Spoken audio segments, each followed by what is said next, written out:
Ya, sahabat SU dimanapun berada di pagi hari ini, kita senang sekali bisa bertemu di dalam acara Zoom dengan tema di pagi hari ini adalah mengapa generasi Z meninggalkan gereja.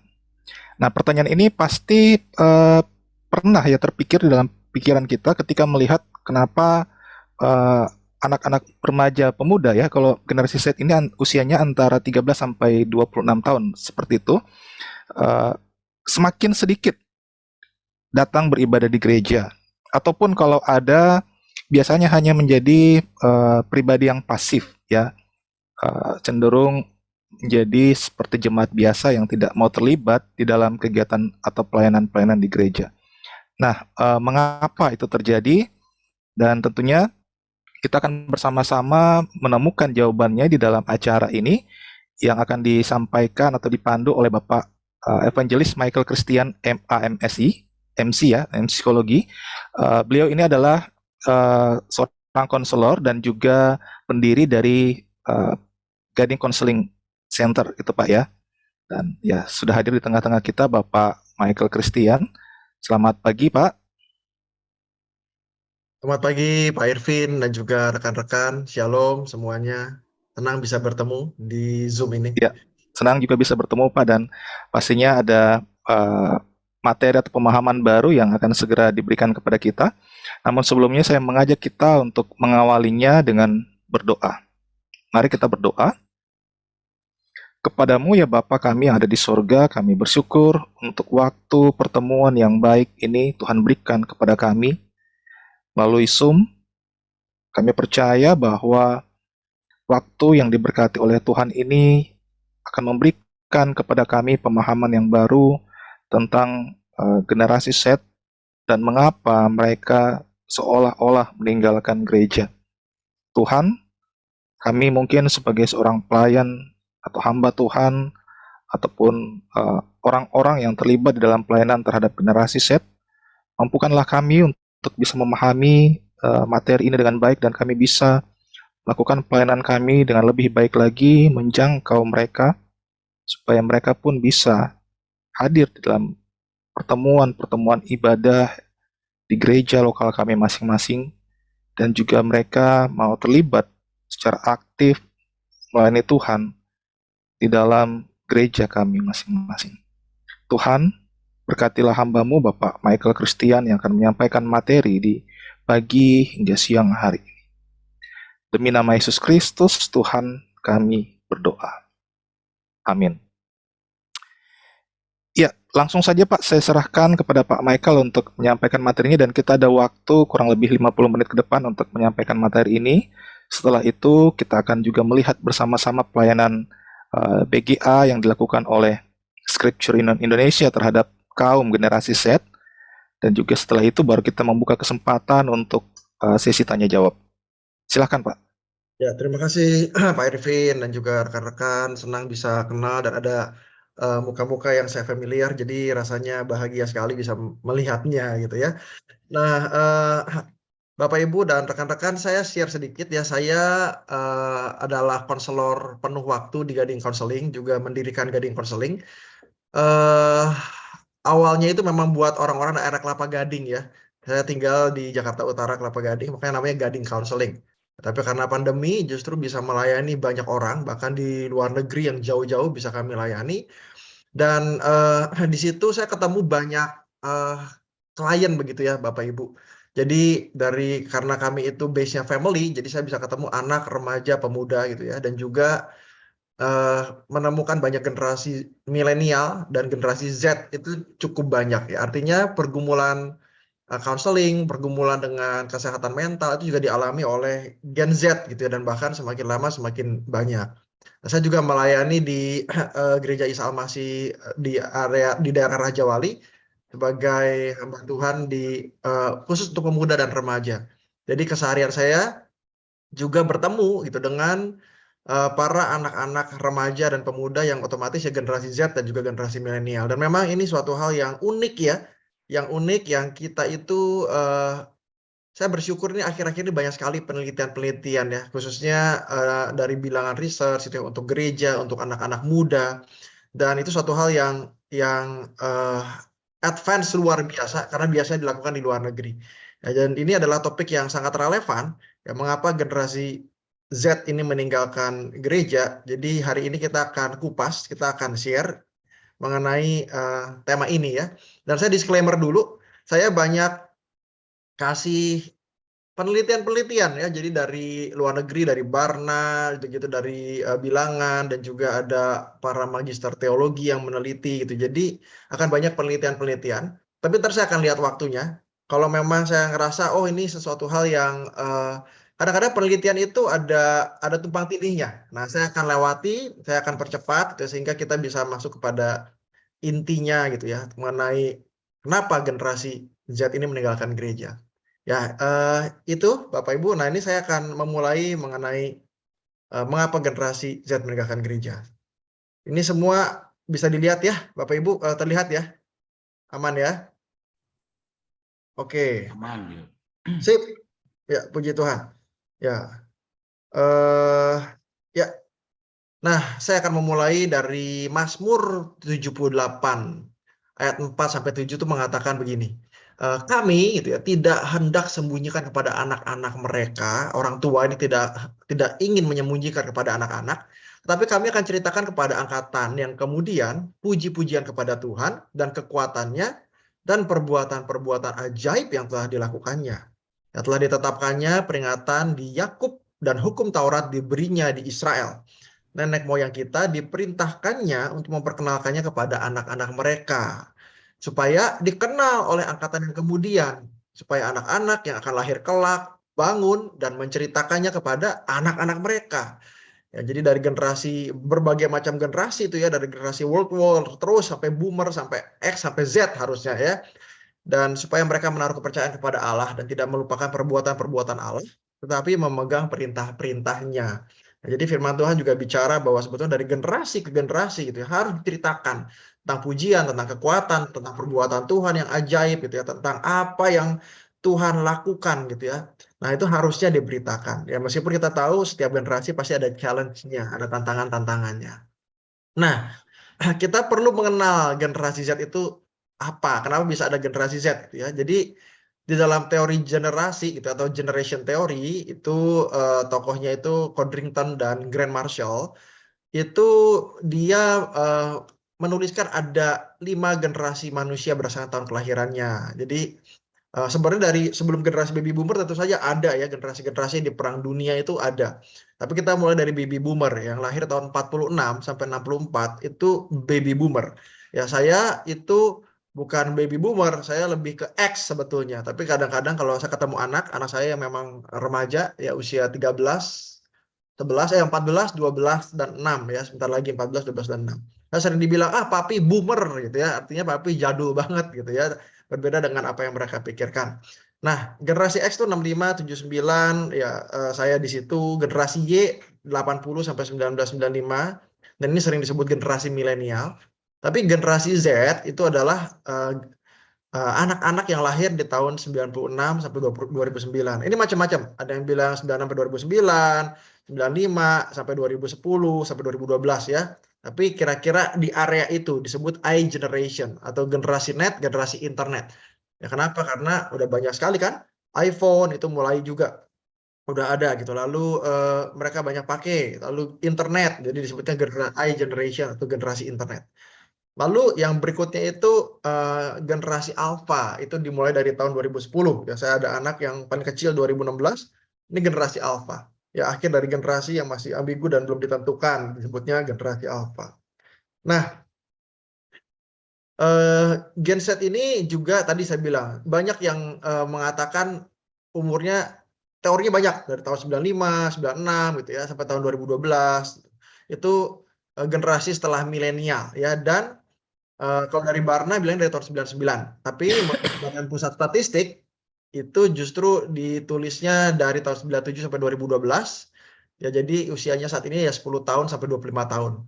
Nah, buat mudah kita pegang yang ini aja yang Indonesia, dan saya dapat WhatsApp dari Ibu Restu juga, ya ini BGA nih ngelihat generasi Z usianya mirip gitu. Jadi mungkin ngambilnya dari Badan Pusat Statistik. Nah, kita akan pegang ya kira-kira usianya sekitar 10 tahun sampai 25 tahun. Berarti kalau ada anak-anak kita di usia 10 sampai 25 ini menjadi suatu hal yang amat sangat relevan ya buat kita ya Bapak Ibu ya. Nah, tadi disebut generasi internet atau I-generation karena Gen Z ini uniknya mampu mengaplikasikan semua kegiatan dalam satu waktu, ya. Seperti misalnya pakai handphone, saya ngelihat sendiri nih, anak saya bisa dengerin musik, lalu pasang TV, terus dia pakai WhatsApp gitu ya, pakai handphone gitu ya, dan bisa melakukan aktivitas yang lainnya sambil makan misalnya. Nah, dia bisa lakukan itu, sampai bingung, "Kamu tuh dengerin yang mana?" gitu. Kamu lihat YouTube, kamu lihat, video di, apa namanya, di handphone gitu ya, nah atau lihat internet sambil ngelakuin yang lain, gimana ngelihatnya? Bisa, dibilang bisa gitu ya.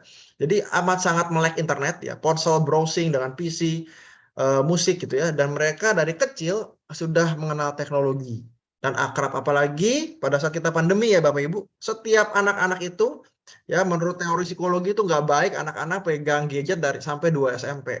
Realitasnya anak saya yang paling kecil pun begitu pandemi mau tidak mau setiap hari pakai gadget. Jadi mereka tuh sudah sangat kenal dan akrab, sudah amat sangat terbiasa dengan gadget. Dia tahu ya, anak satu kecil itu bisa tahu PIN-nya, meskipun belum tahu angka, dia tahu PIN-nya, dia tahu polanya. Jadi itu suatu hal yang luar biasa. Dan disebut juga sebagai generasi micin. Kenapa? Karena serba instan gitu ya. Pengen semuanya cepat, apa yang dia butuhkan, dia pengen dapatkan secepat mungkin. Ya, dan karakteristiknya mahir dengan teknologi informasi gitu ya. Lalu apalagi mudah sekali sekarang. Dan jejaring sosial itu mereka juga suka apapun yang baru gitu ya. Entah itu Instagram dengan features yang baru ataupun TikTok gitu ataupun nanti ada yang baru, mereka yang paling cepat. Ya, dan mereka bisa mengekspresikan apa yang mereka pikirkan secara spontan, secara secara apa namanya, impulsif pun bisa terjadi gitu ya. Itu karakteristik Gen Z. Nah, uniknya mereka bisa belajar dari kesalahan-kesalahan generasi milenial. Ya, jadi generasi milenial itu wah senang sekali Facebook, Twitter segala macam dan mereka menggunakan tanpa mikirin dampak, ternyata jejaknya itu tidak bisa hilang di situ.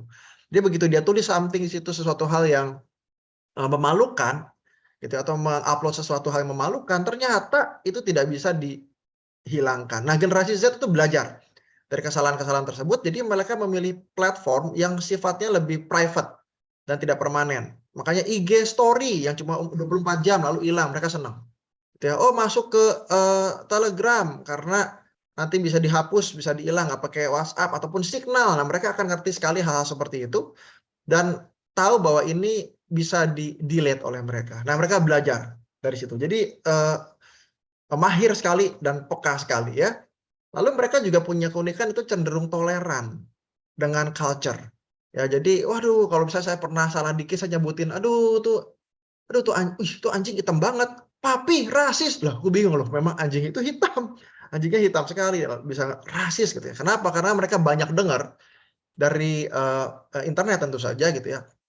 Bagaimana memperlakukan orang yang berbeda suku, agama, ras, antar golongan tentu saja itu baik gitu ya, tapi juga ada hal-hal yang mengenai LGBT gitu ya, mengenai intersex gitu ya, mengenai hal-hal yang gendernya berbeda-beda itu non-binar, itu mereka cenderung toleran. Ya, toleran. Lalu tadi sudah sering disebutkan berbagai aktivitas dalam waktu bersamaan. Nah, tapi dalam komunikasi mereka cenderung kurang baik secara verbal. Ya kalau kita itu misalnya duduk gitu, sama-sama lalu kita ketemu orang yang lebih tua, kita ngobrol gitu. Kalau mereka itu akan cuek. Mereka bisa angkat kakinya gitu ya. Mereka akan makan, mereka cuma oh ya hey, ya, hey hey dan nggak fokus kepada orangnya gitu ya. Nah, sehingga orang melihat mereka cenderung egosentris dan individualis. Udah pengennya cepat, nggak sabaran gitu ya. Tapi juga mereka kayak nggak menghargai orang, nggak menghargai proses. Nah, ini yang hal-hal yang muncul, yang kadang-kadang bikin orang-orang dari generasi boomers, ya, atau Gen X itu kesal. Kesal bukan main karena melihat mereka sepertinya anak-anak yang nggak tahu adat, nggak ngerti gitu ya. Dan ya dengan perkembangan zaman ini gitu ya, ini tidak dapat dihindarkan gitu ya. Mereka itu akan attach dengan gadgetnya, tapi mereka bisa online tuh selama 10 jam sehari. Ya betul-betul selama 10 jam sehari ya, ada penelitian 4 sampai 8 jam. Ya, tapi memang itu area paling besar. Yang lebih dari itu hingga 10 jam bahkan lebih itu bisa dan mereka bisa mengalami gejala negatif ketika dijauhkan dari perangkat smartphone mereka. Ya, itu dinamakan nomofobia dan FOMO. Nomofobia itu nggak bisa jauh dari gadget, maka dia akan jadi cemas. Akan jadi cemas. Kalau gadget addiction, mereka harus lihat gadget terus. Tapi kalau nggak ada gadget atau gadgetnya mati, atau wifi-nya nggak ada, biasa panik. Nah, itu namanya nomofobia ya.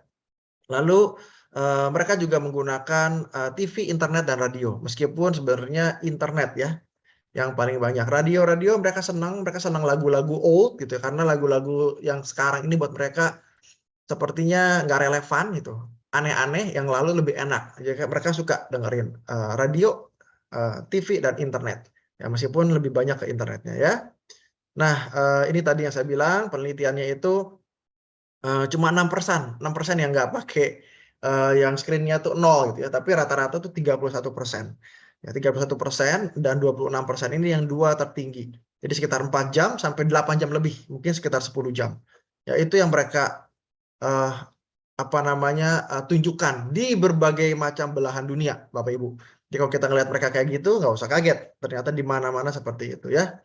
Nah, lalu selain menggunakan screen media lebih dari 4 jam gitu ya, mereka juga sebetulnya di dalam pandangannya mengenai firman Tuhan atau Christian worldview atau biblical worldview itu cuma 4% dari mereka. Dari 69 million ya, 69 juta anak-anak dan remaja di Gen Z, itu cuma 4% yang memahami sudut pandang firman Tuhan, mengerti, memahami firman Tuhan, 4%.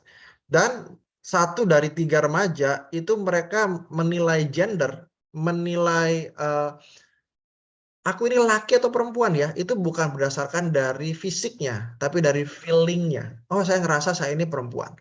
Maka dia akan bilang dia perempuan.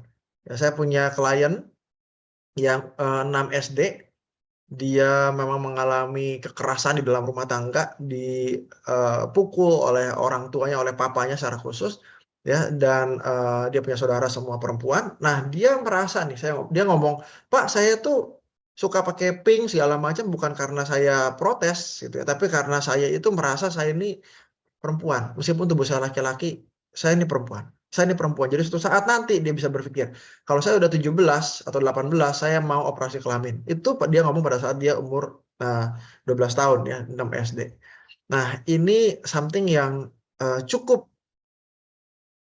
cukup sering muncul karena mereka banyak melihat fenomena ini di internet. Dan dunia barat tentu saja cukup bebas ya dalam hal menyampaikan identitas seksualnya. Nah, lalu happiness itu di-define atau dikatakan bahwa membuat mereka happy itu karena ada sukses secara finansial. Nah, jadi penting buat mereka fokus di situ ya. Kalau mereka ngerasa kerja itu nggak oke gitu untuk mereka secara finansial, mereka nggak akan mau kerja ataupun mau setia di dalam pekerjaan.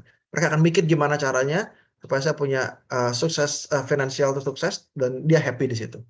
Ya, lalu dalam interaksinya mereka juga berbeda dengan generasi boomers atau generasi X ya.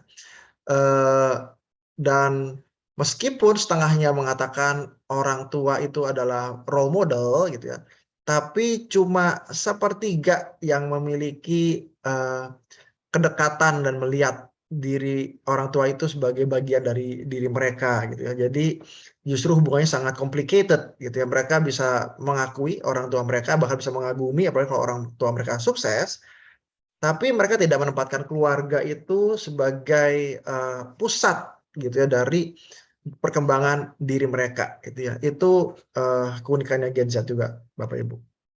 Nah, bagaimana Gen Z di Amerika dan di Indonesia? Ya, di Amerika ini sekarang ini didominasi oleh Gen Z ya, usia 11 sampai 26 tahun, dan ini paling besar ya, jadi bisa 25,9% dari seluruh populasi, dan itu menjadi populasi terbesar di Amerika. Ya, dan Barna dan Bilangan Research Center juga dia kasih data dari 1.500 responden itu 18 sampai 35 tahun dari 25 negara, 47% mereka percaya hal-hal yang berkaitan dengan spiritualitas gitu ya. Dan di Indonesia 75% masih percaya dengan hal-hal yang berhubungan dengan spiritualitas. Artinya 75% kan 3/4 ya. Berarti seperempatnya itu eh, tidak terlalu percaya dengan hal-hal spiritualitas ya. Dan Bidang riset juga melakukan penelitian pada 4.095 responden usia 15 sampai 25 gitu ya. Artinya ya usia-usia Gen Z juga. 91% itu masih ibadah rutin, baik di ibadah umum, gereja atau pemuda, which is good gitu ya. Dan yang tidak rutin 7,7% dan meningkat jadi 10,2% pada saat dia usia 19. Dan meningkat lagi jadi 13,7% pada usia 23 hingga 25. Jadi semakin unik dan kompleks perkembangan mereka, justru mereka semakin tidak rutin beribadah. Ya, dan ada berbagai macam alasan ya Bapak Ibu untuk meninggalkan gereja. 52% menjawab program gereja tidak menarik dan 14% lebih karena masalah kepemimpinan. Dan 5,6% bilang isinya itu orang-orang yang munafik pura-pura tidak otentik. Yang 16% tidak tahu. Jadi presentasi terbesar ya ini. Program gereja itu tidak menarik buat mereka. Ya, kenapa gitu? Bahkan bukan hanya program gereja, anak saya yang TK sekolah, dia bisa merasakan belajar di YouTube lebih menarik, lebih colorful, lebih berwarna, lebih kreatif, warnanya musik dan warnanya macam-macam. Begitu sekolah, aduh bosan, bosan. Kenapa? Karena itu aja gitu ya. Lagunya sama, lagunya itu aja diulang-diulang. Nah, kayaknya tidak menarik. Itu dari generasi alpha bisa seperti itu. Gitu. Nah, di dalam buku Dinamika Spiritualitas Generasi Muda Kristen Indonesia, ini juga oleh bilangan riset tahun 2018, ini juga ditambah lagi ya, kesibukan sekolah jadi 21,4% dan program ibadah kaum muda tidak menarik, tidak berguna, tidak relevan 13,9%, tidak memiliki teman-teman sejati di gereja 11,2%. Ya, jadi ini salah satu faktor yang juga mendorong mereka itu nggak terlalu semangat ke gereja. Ya, artinya ini kan 2018 itu sebelum pandemi ya, udah ada situasi kondisi seperti itu. Sehingga begitu pandemi, ya menemukan excuse yang tidak bisa dielakkan gitu. 2019, 2020 sampai 2022 gitu bahkan ya, untuk tidak ke gereja. Nah, eh, untuk kapannya mereka meninggalkan gereja, bilangan riset itu menyatakan 80% itu di usia 19 tahun. Ya, di Jabodetabek itu dari usia 15 tahun mereka udah nggak tertarik dengan gereja. Ya, dan dari 50% anak yang ke gereja gitu, mereka juga mengatakan di gereja itu tidak menarik, tidak efektif, dan tidak relevan. Nah, berhubungan dengan spiritual maturity-nya Bapak Ibu, ya, anak yang usia 18 sampai 24 tahun itu yang mengklaim bahwa nggak ada religious affiliation gitu ya. Dia jadi ada ya yang mengatakan bahwa saya tuh nggak ada urusannya gitu sama hal-hal yang dengan religius. Itu ternyata ditemukan bahwa di dalam rumah tangga mereka juga mereka tidak melihat iman, tidak melihat religiosity di dalam rumahnya. Nah, yang kedua, kalau itu Katolik mereka nggak sungguh-sungguh, nggak committed. Yang ke Protestan juga nggak sungguh-sungguh. Jadi kalau rumah tangga kita itu kita nggak engage, nggak betul-betul terlibat dengan gereja gitu. Bahkan kalau cuma datang sesekali aja gitu ya, Natal, Paskah, atau pada saat menikah gitu ya, maka anak-anak itu sama sekali nggak ada ketertarikan. Ya, kenapa? Karena justru nggak ada ketertarikan sama sekali dari rumah tangganya. Jadi itu kemungkinan besar mereka justru tidak akan ke gereja. Mereka kalau ke gereja mereka akan meninggalkan gereja gitu ya. Dan di sisi lain gitu ya, dari generasi Z yang percaya bahwa akan ada kehidupan setelah kematian gitu ya. Mereka percaya Alkitab, mereka berdoa gitu ya. Mereka percaya Tuhan gitu ya. Itu pun 10-15% lebih kecil daripada milenial untuk beribadah ke gereja, untuk memiliki spiritualitas yang baik. Ya, dan di tahun 2006, 1 dari 3 Gen Z itu mengatakan bahwa dia tidak percaya Tuhan. Ya, 1 dari 4 nggak berdoa, dan 1 dari 4 juga melihat Alkitab itu cuma buku sejarah, cuma legenda, cuma kisah-kisah aja gitu ya, dan moral aja gitu ya, bukan sebuah firman Tuhan. Ya, dan meskipun ya banyak mayoritas generasi Z ya yang udah lebih dewasa ya percaya bahwa dia punya iman kekristenan gitu dan melakukannya, tapi itu jauh lebih kecil dibandingkan dengan hal-hal yang lain. Jadi emang ini suatu hal yang cukup serius ya yang terjadi di dalam, kehidupan kita, di dalam dunia kita di generasi Z gitu ya. Dan ini, pandangan mereka tentang spiritualitas juga, bagaimana mereka melihat Yesus Kristus gitu ya, apakah dia orang yang, Tuhan ya, pribadi yang disalibkan ya dan juga, bangkit dari kematian gitu ya. Ini orang yang engage Kristen ya, yang mengaku Kristen dan terlibat di dalamnya, mereka setuju 94% dan sangat yakin 95%. Ya, tapi church Kristen tuh orang yang ke gereja aja, tapi nggak sampai terlibat, nggak sampai pelayanan, itu lebih kecil, ya. Eee, Bahkan di yang terakhir ini, Alkitab ini adalah, buku atau firman yang akurat gitu ya, dengan segala macam pengajarannya di dalamnya. Itu ya orang yang ke gereja saja cuma 31% yang very convinced, sisanya jauh lebih kecil. Jadi orang yang terlibat di gereja dengan orang yang hanya datang ke gereja, itu juga menghasilkan generasi Z yang berbeda gitu ya. Ini dari Gallup, dari, Barna gitu ya, tentang engage. Jadi engage itu orang yang terlibat tadi yang di sini tuh ya, orang-orang yang terlibat. Nah, disengage itu orang yang tidak terlibat atau bahasanya Barna ini, church, orang ke gereja, orang yang datang minimal 6 bulan sekali. Ya jadi setahun ya 2 kali gitu ya. Dia nggak ngerasa terlibat, nggak ngerasa nyaman, nggak ngerasa penting gitu. Ada lagi namanya, orang yang udah keluar dari gereja. Nah, tapi sebelum orang yang keluar dari gereja ada namanya actively disengage, orang yang nggak senang sama gereja, dia nggak mau terlibat, tapi nggak keluar dari gereja, tapi jelek-jelekin. "Wah ini, payah nih hamba Tuhannya nih. Wah ini koruptor nih," meskipun ngomong begitu tanpa ada bukti. "Wah ini nggak seru nih, ngapain lah di gereja ini gini," tapi dia tetap ada di situ. Nah sebenarnya ada lagi, eee, apa namanya, area-area yang seperti itu, gitu ya. Nah ini engage Christian, maksudnya kekristenan yang terlibat, yang terlibat, dia akan ngomong bahwa iman itu sangat penting bagi dirinya, yaitu 80%, 89%. Tapi Gen Z itu cuma 28%, ya 28%.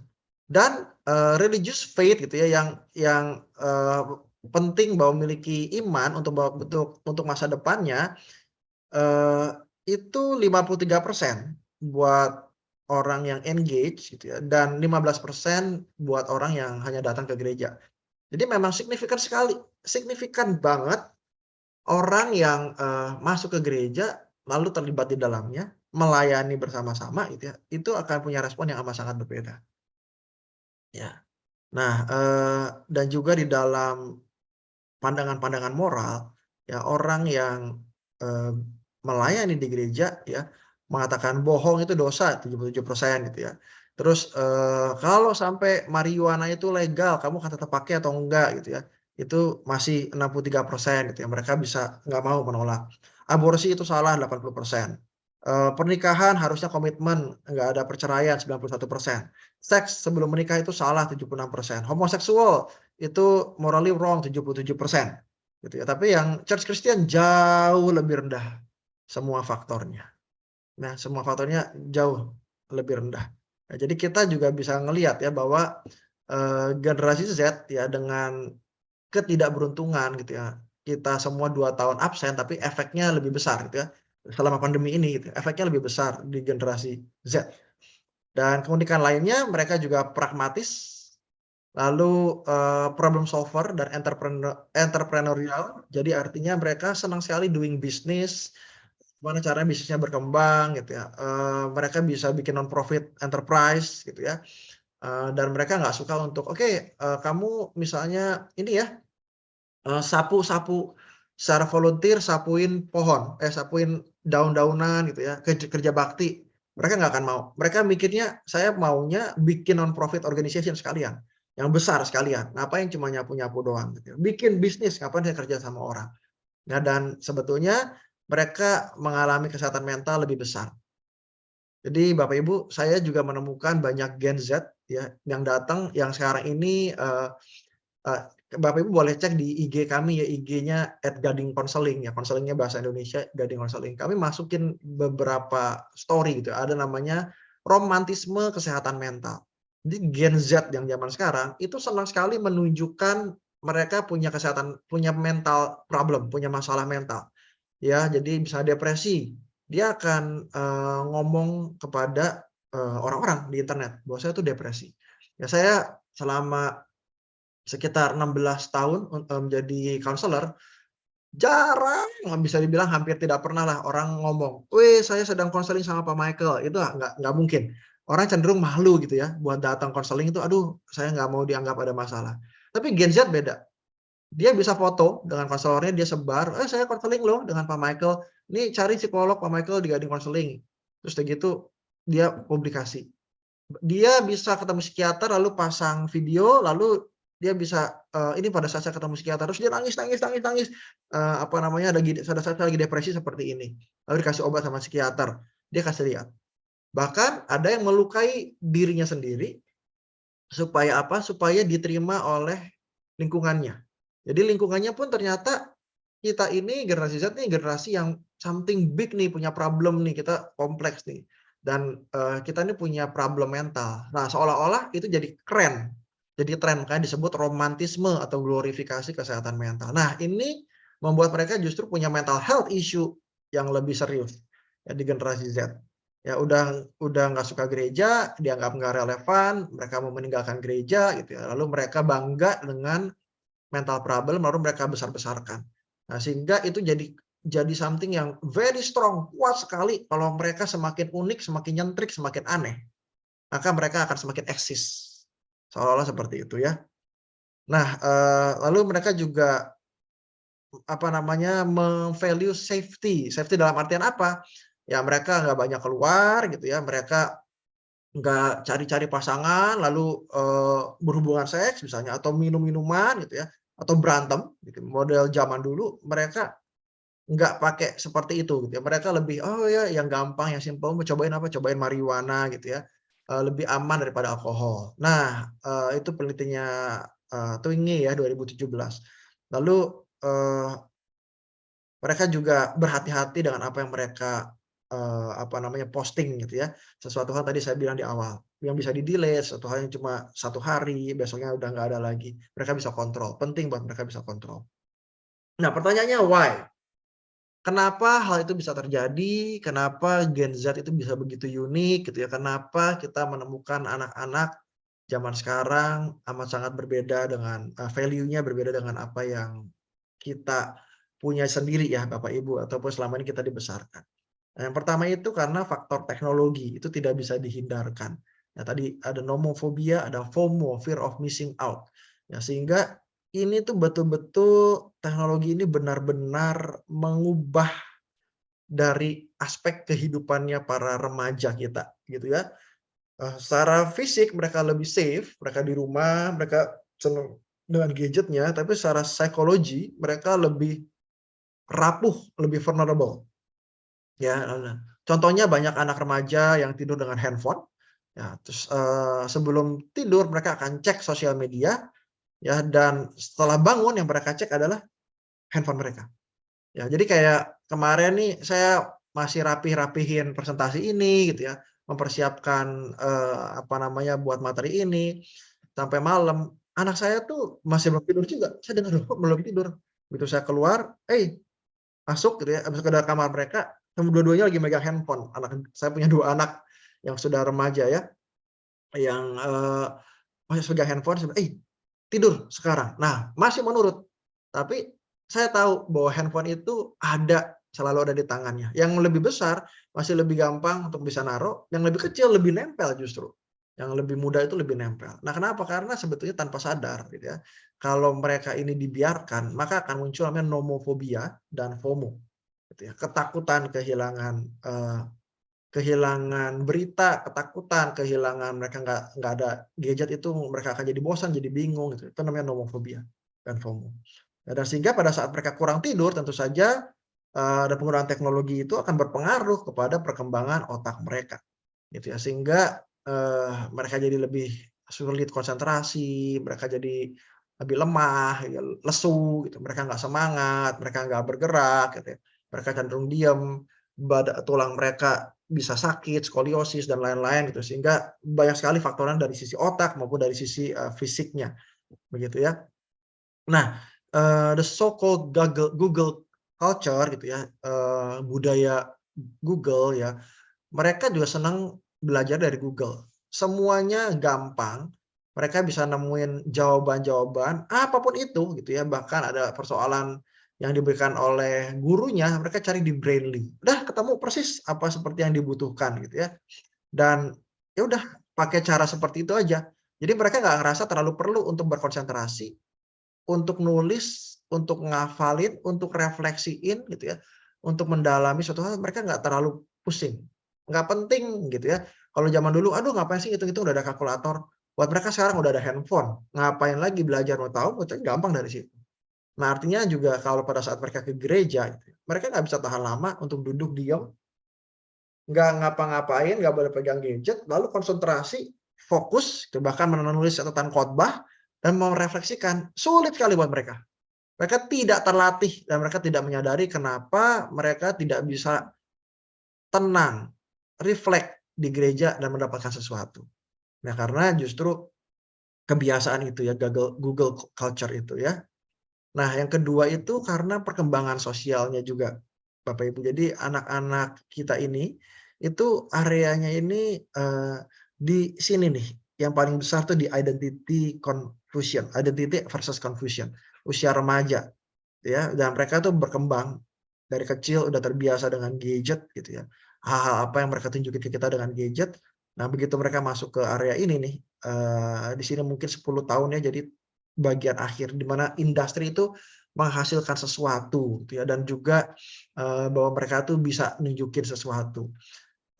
Kompetensinya itu tidak terlatih, yang penting itu harusnya kompetensinya, itu tidak terlatih sehingga mereka lebih cenderung menjadi pribadi yang inferior.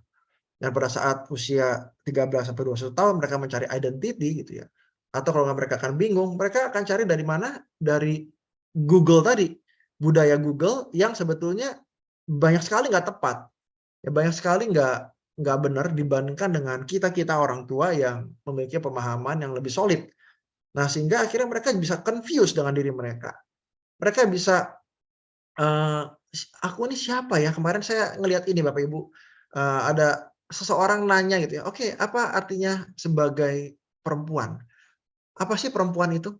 Wah, orang-orang di luar negeri itu ya di Amerika itu nggak berani ngejawab, karena takut salah. Padahal diri sendiri mereka sendiri perempuan, atau takut menghakimi orang lain. Dia confused gitu dengan diri mereka, dengan identitas mereka. Padahal mereka perempuan, tapi untuk, "Apa itu perempuan?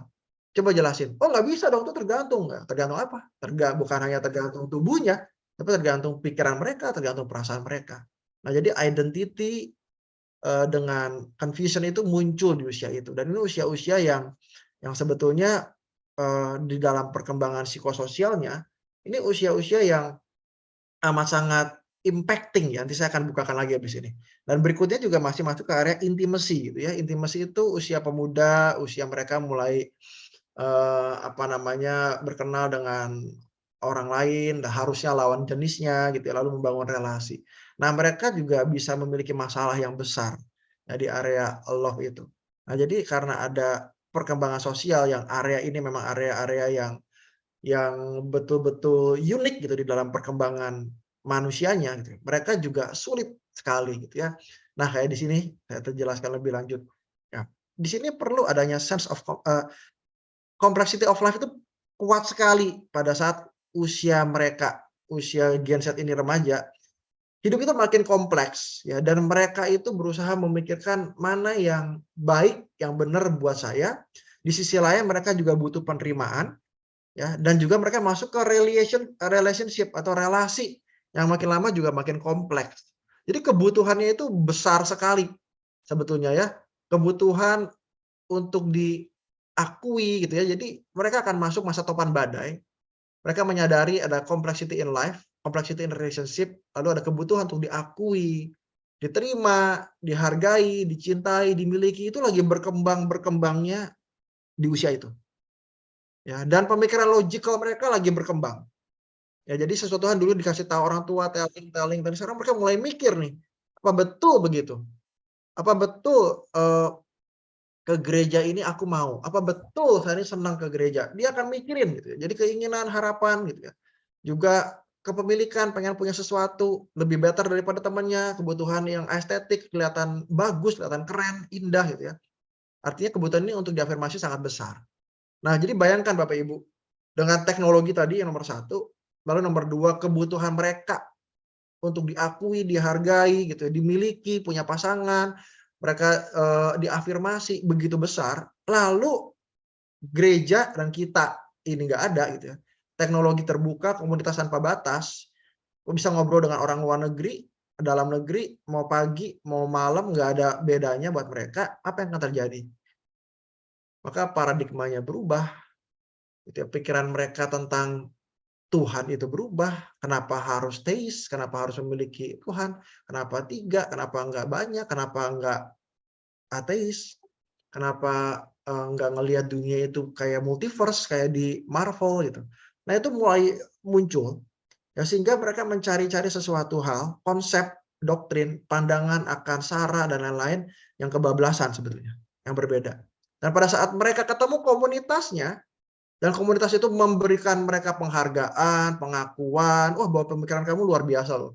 Iya ya, kita punya mental issue itu is okay loh. Ih, kamu tuh Eee, apa namanya, berani ya ngakuin kamu tuh, gay ataupun kamu itu trans, wah luar biasa," ditepukin.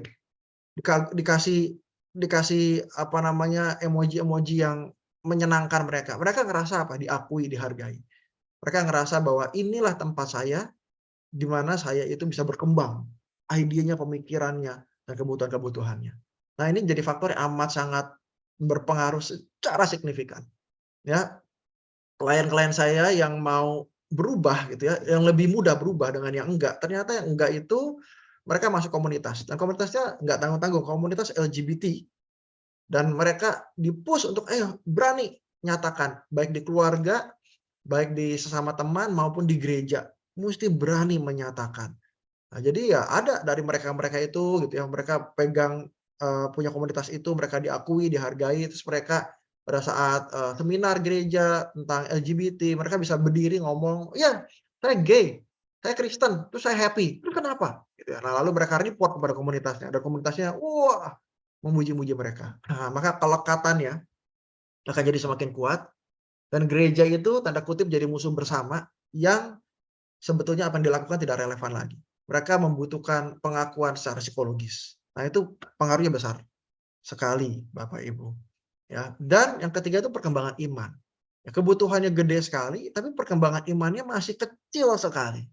Ya, perkembangan iman ini dari stage 0 sebetulnya, ya namanya undifferentiated faith atau iman yang nggak ada bedanya dengan orang yang nggak punya iman, gitu.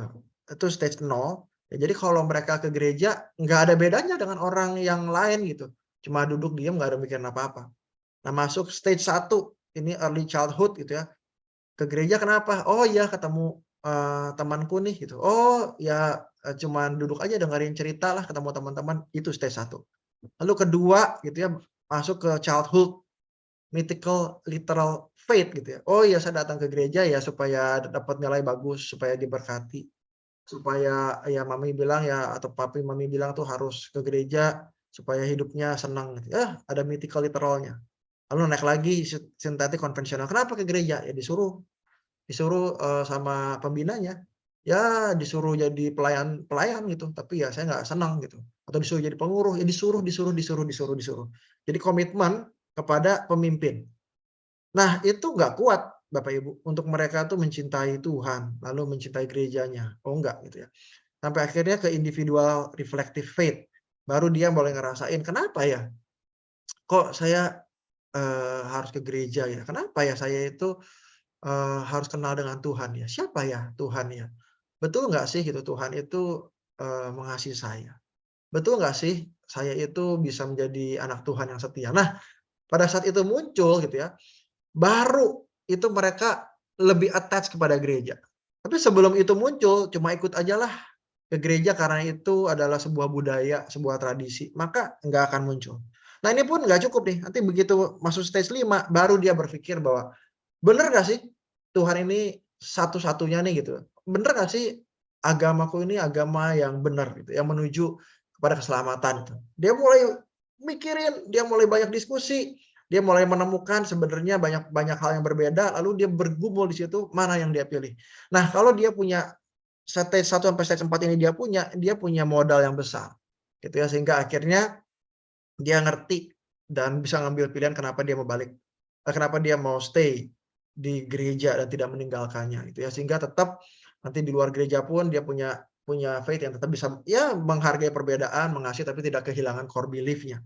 Nah, itu perkembangan iman mereka itu lambat sekali dibandingkan dengan kebutuhannya mereka.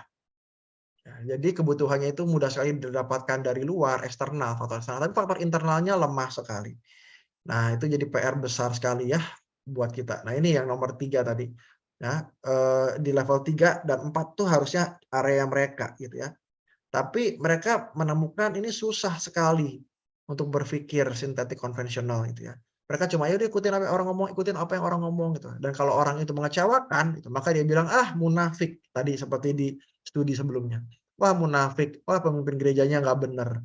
Gitu ya. Dan begitu mereka masuk area young adult, Gen Z yang naik, jadi young adult, dia akan kritik kritik kritik, memikirkan memikirkan memikirkan, "Bener nggak bener nggak bener nggak?" Dan mereka akan terguncang terguncang. Nah, kalau mereka bisa mendapatkan jawaban demi jawaban, maka mereka akan cenderung, eee, apa namanya, menetap. Tapi ataupun kalau sebaliknya mereka justru akan meninggalkan. Ini memang area yang sangat, kritikal buat Gen Z di usia-usia itu, baik perkembangan psikososialnya dan juga perkembangan imannya, Bapak Ibu. Nah, tapi saya mendapatkan good news dari Barna dan World Vision karena mereka itu meneliti khusus Asia gitu, Southeast Asia, dan fokus kepada Malaysia, Singapura, dan Indonesia buat, anak-anak yang 18 sampai 35. Jadi ada Gen Z-nya dan tumpang tindih dengan millennials-nya atau Gen Y-nya ya, generasi sebelumnya. Nah, mereka neliti Indonesia, Singapura, sama Malaysia ya. Indonesia tuh yang ini nih ya, yang pink ini ya. Dan, di Asia ini ada 2.800, di India, Korea Selatan, Indonesia, Singapura tuh 500 orang, Taiwan 300, Filipina, Malaysia 250. Nah, itu yang mereka lakukan dan mereka, menemukan gitu ya bahwa sebetulnya imannya imannya kita ini di Indonesia ini masih oke nih. Jadi ini Indonesia yang warna pink ya, Bapak Ibu. Nah, mereka ngelihat bahwa, "Oh, ini tinggi nih, masih tinggi. Oh, waduh ini, bawahnya nih ketutup nih ya."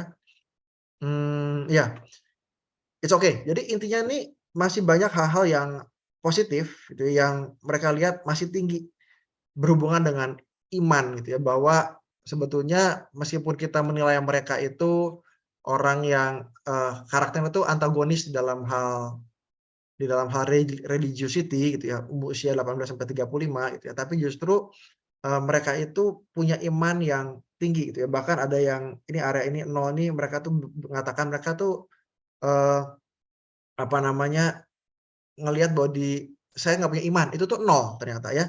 Jadi ini positif sekali sebetulnya ya.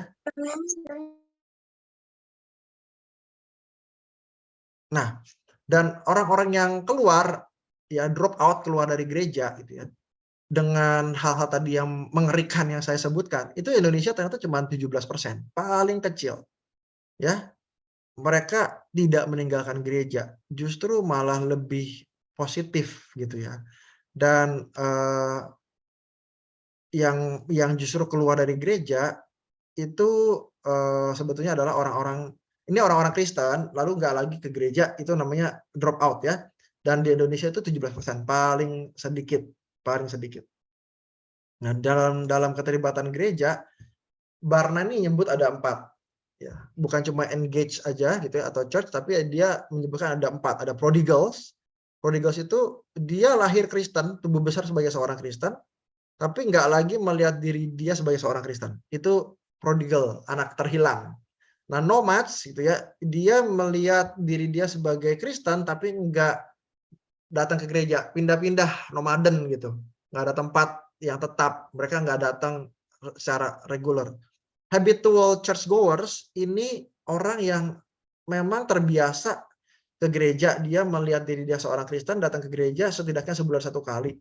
Tapi bukan orang yang engage atau resilient disciples, orang yang betul-betul sungguh-sungguh terlibat gigih menjadi murid Tuhan, itu resilience discipleship. Nah, dia lihatnya gitu. Sebenarnya tentu saja kita pengen anak-anak kita semua ke situ ya, resilience discipleship. Gitu ya. Kenapa? Karena ini adalah orang yang datang secara uh, rutin ke gereja, lalu terlibat baik di dalam gereja dengan imannya, dengan komunitasnya, dan dengan ibadahnya, percaya kepada firman Tuhan, ya, otoritas Alkitab, dan committed kepada Tuhan secara personally, dan mengakui kematiannya dan kebangkitannya, juga mengekspresikan imannya gitu ya untuk memberikan dampak baik di dalam melalui kata-katanya, melalui perbuatannya. Ini yang diharapkan gitu, itu yang diharapkan. Nah, Indonesia itu memiliki 64% habitual churchgoers gitu ya. Ini Bapak Ibu bisa lihat yang di sini ya. 64% habitual churchgoers itu banyak sekali, dan yang betul-betul terlibat itu ya baru 15% gitu ya. 20%. Lihatnya yang ini, yang pink lebih muda, 20% gitu. Yang ini yang kita perlu tambahkan sebetulnya, kita perlu perkuat. Nah, jadi Indonesia itu sebenarnya kalau boleh jujur ngelihat dari statistik yang ada, itu jauh lebih baik. Jauh lebih baik. Ya memang secara global kita ngelihat hal-hal yang tadi saya sebutkan di awal itu lebih mengerikan. Dan itu terjadi di dunia luar yang menolong kita untuk waspada. Kalau kita tidak waspada, maka itu akan hadir cepat sekali gitu ya ke dalam Indonesia. Tapi Indonesia ternyata masih terjaga cukup baik. Ya, cukup baik ya. Resilient disciple atau orang yang terlibat itu di Southeast Asian, di tempatnya kita, itu lebih tinggi daripada rata-rata secara global. Ya, bersamaan dengan tadi habitual churchgoers, orang yang datang secara kebiasaan gitu ya, meskipun nggak sampai terlibat dalam. Ini jauh lebih bagus dibandingkan negara-negara lain pada umumnya. Ya, kenapa gitu ya? Mereka mau datang terus gitu ya, karena mereka mau belajar tentang Tuhan, komitmen terhadap iman mereka gitu ya. Dan mereka pengen sekali bisa fight injustice gitu ya. Jadi fight injustice itu pengen ini loh, membela kebenaran gitu ya. Gimana caranya mereka bisa, dan bahkan orang yang habitual churchgoers gitu ya, cuma datang aja belum terlibat, sama dia tuh pengen memberikan impact, memberikan dampak kepada lingkungan sosialnya. Mereka berharap kehadiran mereka itu bisa memberikan dampak bagi gerejanya, bagi lingkungan mereka, bahkan bagi masyarakat. Nah, dan mereka juga berharap adanya mentorship dan social gatherings. Nah, ini clear banget Bapak Ibu. Nah, mereka butuh kehadiran mereka itu signifikan. Jadi ada aktualisasi diri yang baik di situ di gereja. Nah, bisakah kita memberikan itu? Lalu juga adanya mentorship, apakah kita bisa memberikan itu? Dan social gathering, teman-teman yang enak, yang seru, yang mereka itu bisa berbagi hidup. Itu yang dibutuhkan. Ya, baik bagi orang yang terlibat datang maupun yang baru datang habitual sesekali gitu ya. Nah, pertanyaannya apa yang dapat kita lakukan agar Gen Z ini tidak meninggalkan gereja? Ya, ini yang jadi PR-nya kita semua ya. Nah, ini adalah hal-hal yang kita bisa pikirkan ya Bapak Ibu. Yang pertama kita mesti melihat belajar itu sebagai proses ya, belajar ya. Ada 5B nih ya. Yang pertama tuh B itu belajar ya. Yang tadi Mazmur 78 ayat 4 kita baca sama-sama itu gitu ya, kami tidak hendak sembunyikan kepada anak-anak mereka, tapi justru kami ingin ceritakan pada angkatan yang kemudian puji-pujian kepada Tuhan, kekuatannya, perbuatan ajaib yang telah dilakukannya. Jadi belajar itu proses. Jadi kita itu nggak perlu panik, nggak perlu takut, nggak perlu cemas bahwa sebetulnya mereka ini, anak-anak Gen Z ini sedang belajar. Dan mereka itu prosesnya belajar itu bukan cuma sekedar tahu atau knowledge. Oh, saya tahu nih, kayak Bapak Ibu hari ini dengerin materi saya ini, itu cuma knowledge. Oh, knowledge, ya saya tahu. Nah, bayangkan kalau kita cuma tahu doang, lalu dan itu nggak dilanjutin ke comprehension atau kita mengerti, memahami, mendalami, maka akhirnya itu akan hilang aja. Nah, kita harus comprehend, harus tahu, baca lagi, uji lagi, dalamin lagi, maka kita akan understand, kita akan comprehend, kita akan memahami. Oh, kayak begitu. Lalu setelah memahami, kita bisa mengaplikasikan. Wah, yang diomongin Pak Michael banyak banget nih. Saya perlu baca ulang lagi satu persatu mana yang saya bisa aplikasikan di gereja, di rumah, baik kepada jemaat maupun kepada anak. Itu application. Lalu perlu namanya analisis, dianalisa lagi. Nah, anak-anak kita juga sama. Dia datang, "Kamu ke gereja ya?" Ya, dia ke gereja, dia tahu ke gereja. Ini lo baca Alkitab segala macam, dia memahami pelan-pelan. Dan dia disuruh lagi, ikutin aja. Mereka aplikasiin, mereka datang. Tapi mereka satu saat mereka akan menganalisa, "Ngapain saya datang? Betul nggak saya akan semakin mencintai Tuhan pada saat saya datang?" Mereka mulai menganalisa dan pada saat mereka bisa menganalisa dengan baik, dengan hal-hal yang ini, mereka akan menemukan sintesis yang baru. Mereka akan, "Oh iya ya, ternyata benar nih. Saya tahu orang tua saya ngomong apa, firman Tuhan ngomong apa, hamba-hamba Tuhan ngomong apa, saya menemukan realita di luar pembicaraan dengan para hamba Tuhan dan orang tua dan lain-lain itu yang berbeda, maka saya mulai berpikir, yang mana yang benar? Yang mana yang benar?" Maka mereka akan gelisah, gelisah, gelisah, gelisah. Lalu kita harus ngapain? Sabar. Ini karena mereka sedang belajar sebagai proses. Suatu saat mereka mengevaluasi, menemukan, lalu melahirkan sesuatu hal yang baik.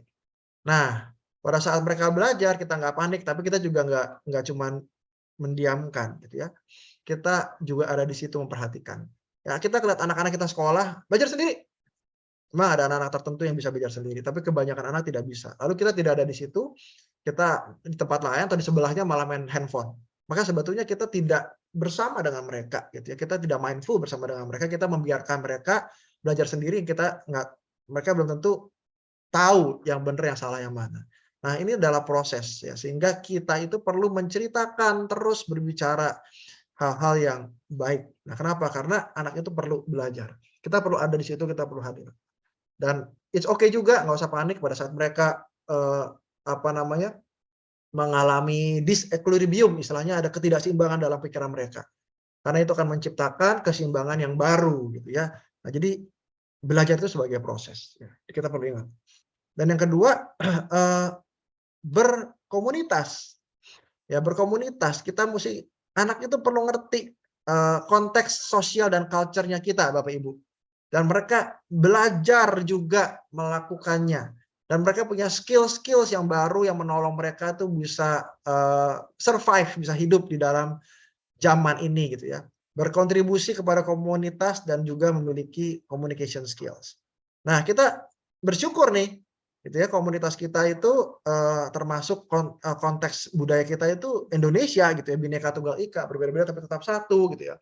Sehingga kita itu apa namanya, menghargai orang-orang lain, tapi juga sila pertama itu ketuhanan yang Maha Esa, menurut saya itu melindungi setiap kita itu punya agama minimal, punya agama. Tapi ya setelah itu bisa punya iman gitu ya, bisa punya Tuhan ya di situ gitu ya. Maka kita perlu tuh ya, kita bersyukur di area itu. Itu yang menurut saya membuat situasi kondisi kita jauh lebih baik dibandingkan situasi kondisi di luar. Ya, lalu yang ketiga itu berdampak ya. Berdampak itu ya buat orang-orang yang disciple yang terlibat ya, ikut Tuhan gitu ya. Tadi mereka pengen berdampak, mereka ingin membela kebenaran, mereka ingin melakukan sesuatu hal yang sesuai dengan minat mereka gitu ya, vocational training gitu ya. Dan menjadi sesuatu hal yang berdampak besar di komunitasnya. Bahkan anak yang datang sesekali pun begitu, ingin punya dampak dan ingin dimentor gitu ya. Nah, ada teori social facilitation namanya.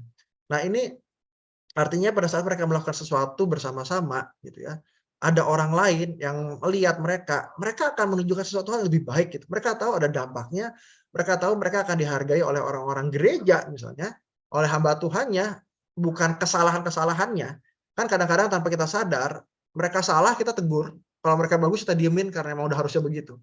Nah, padahal mereka membutuhkan pengakuan-pengakuan dan pada saat kita mengagumi, mengakui, maka ada social facilitation dan memberikan positive impact Bapak Ibu.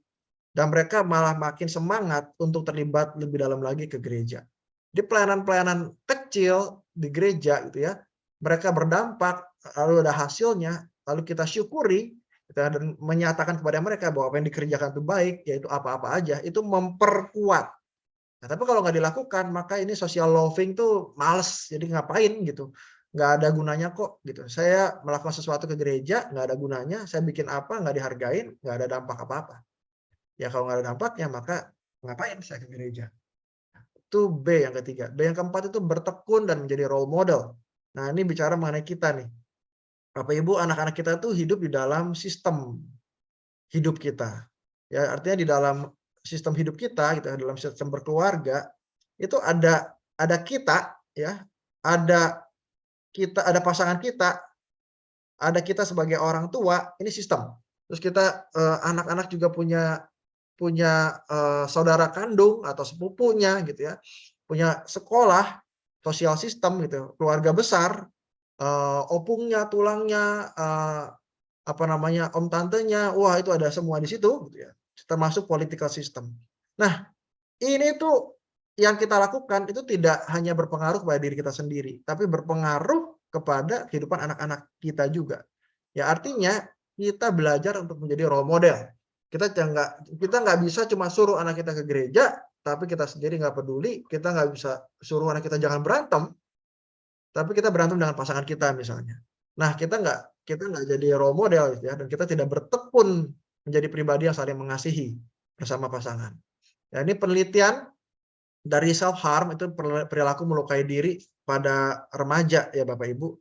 Itu tadi yang saya bilang tadi ada anak-anak yang melukai dirinya, dia pisau atau dia silet tangannya supaya bisa diterima oleh orang lain gitu. Tapi ternyata ada penelitian yang mengatakan pada saat relasi kualitas hubungan dengan ibu ya, itu jelek, maka akan muncul perilaku melukai diri kepada anak Gen Z.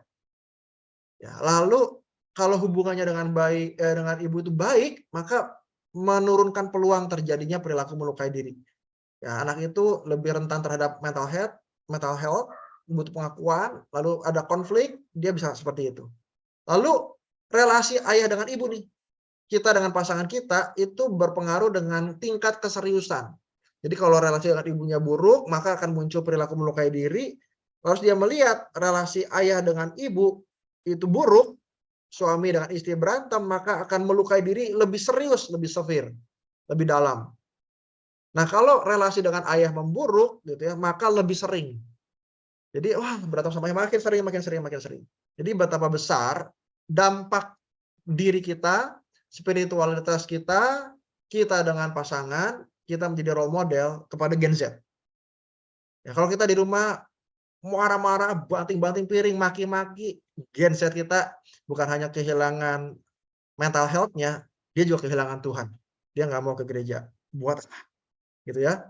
Nah, tapi di dalam paradigma positif, Gen Z itu adalah pribadi-pribadi yang kreatif, yang kolaboratif, mau kerjasama, peduli lingkungan, kesehatan, social impact. Mereka mau mencari terobosan, mereka tidak mau bergantung, mereka pengen bikin entrepreneurship dalam konteks positif. Mereka berpendidikan dan open minded, mereka berani mengambil resiko, dream maker, dan hatinya mau dibentuk dan diajar asalkan diberikan pemahaman yang baik. Kita bisa berpersuasif, menunjukkan sikap hidup yang baik juga. Mereka butuh didengarkan, diafirmasi bahwa apa yang dikerjakannya baik, on the right track. Nah itu yang dibutuhkan sehingga mereka tuh bisa attach dengan kita, mencintai gereja, tidak meninggalkan. Gitu ya. Dan yang kelima itu kita perlu berelasi ya. B yang kelima itu berelasi. Apa berelasi? Ingat Tuhan. Ingat Tuhan. Apa itu Tuhan? Yang pertama kasih telinga untuk mendengarkan isi hati mereka. Bapak Ibu, karena itu yang mereka amat sangat butuhkan. Mereka nggak perlu dikasih tahu terus, tapi telinga untuk mendengarkan isi hati mereka. Dan bagi kita update juga pengetahuan dan teknologi. Kita jangan jadi kuper, kurang pergaulan, atau kudate, kurang diupdate, belajar untuk update pengetahuan dan teknologi. Ya, terus membangun hubungan yang dekat, tidak membuat jarak atau sekat-sekat yang terlalu jauh. Dan juga afirmasi hal-hal positif yang mereka sudah kerjakan, dan nilai-nilai kekal itu terus-menerus diingatkan di dalam keseharian mereka yang berdampak bagi sekitar. Bapak Ibu, ya mungkin ini aja. Saya minta maaf kalau mengambil waktu lebih banyak 10 menit ya.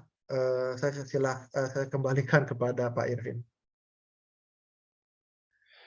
Ya, terima kasih banyak Pak untuk materinya sangat baik dan saya pikir sangat rinci dan begitu jelas untuk kita pahami di ya sudah siang hari ini. Dan kita akan masuk langsung kepada sesi tanya jawab. Dipersilahkan kepada Bapak Ibu yang ingin memberikan pertanyaan kepada narasumber kita di siang hari ini bisa langsung raise hand dan open mic dan juga bisa menuliskannya pada kolom chat ya. Ya, pertama kali saya persilahkan kepada Ibu Shirley. Silakan Bu. Oke, terima kasih Pak Irvin. Ya, silakan. Terima kasih juga Pak Mikael, boleh berbagi. Luar biasa, saya terberkati. Meskipun saya memang agak lambat masuk 30 menit tadi, minta maaf. Ada giat yang lain. Ya, perkenalkan saya Shirley, saya melayani generasi muda untuk Klasis Rantai Pau, Gereja Toraja. Ya, ini persoalan Pak. Di generasi tempat saya melayani, ini tingkatan klasis, generasi Z ini memang seperti yang Bapak sampaikan, memang agak sulit mengajak mereka untuk masuk dalam persekutuan. Kemarin saya memimpin ibadah di salah satu jemaat yang termasuk cukup besar, yang hadir itu hanya sekitar 10-an orang lebih. Ini ibadah khusus untuk mereka. Jadi kalau di Toraja, Gereja Toraja itu namanya PPGT, Persekutuan Pemuda Gereja Toraja. Ini bukan ibadah bersama dengan orang tua, tetapi khusus untuk mereka. Tapi jumlah mereka yang datang itu sedikit, hanya sekian persen. Saya tanya ke pengurusnya, kenapa seperti ini? Ya itulah Bu, kami sudah ajak, tapi mereka tidak mau datang. Tetapi ketika saya coba bandingkan waktu pertemuan Raya Pemuda bulan lalu, di salah satu daerah ini memang sekali dalam 5 tahun ada pertemuan Raya Pemuda lingkup Gereja Toraja, yang hadir itu puluhan ribu. Khusus untuk klasis ini mereka hadir itu 300-an lebih. Bayangkan Pak perbandingannya. Nah ini menjadi polemik, ini menjadi persoalan dan pergumulan kami, bukan hanya saya tetapi juga rekan-rekan di tingkatan pengurus jemaat dan klasis. Bagaimana sih cara untuk mengajak mereka masuk dalam persekutuan, aktif dalam persekutuan mereka, jangankan persekutuan di gereja, ini khusus untuk mereka saja, mereka tidak tertarik. Nah kira-kira mungkin ada tips dari Bapak bagaimana mengemas ibadahnya kah atau apa? Kami sih sudah berupaya untuk mengemas ibadah sekreatif mungkin melibatkan mereka, tetapi toh seperti itu, entah gimana, termasuk ketika harus ada seminar yang saya buat, mereka juga tidak tertarik ikut, kita mau pakai online, mau onsite, juga tidak menarik untuk mereka. Itu yang pertama. Yang kedua Pak, gimana sih tips untuk anak itu bisa fokus? Ini selain untuk generasi muda di tempat pelayanan saya, juga untuk khusus anak saya di rumah. Gimana membuat mereka itu bisa fokus dalam pelajarannya, fokus dalam ibadah. Terima kasih Pak, itu 2. Terima kasih banyak.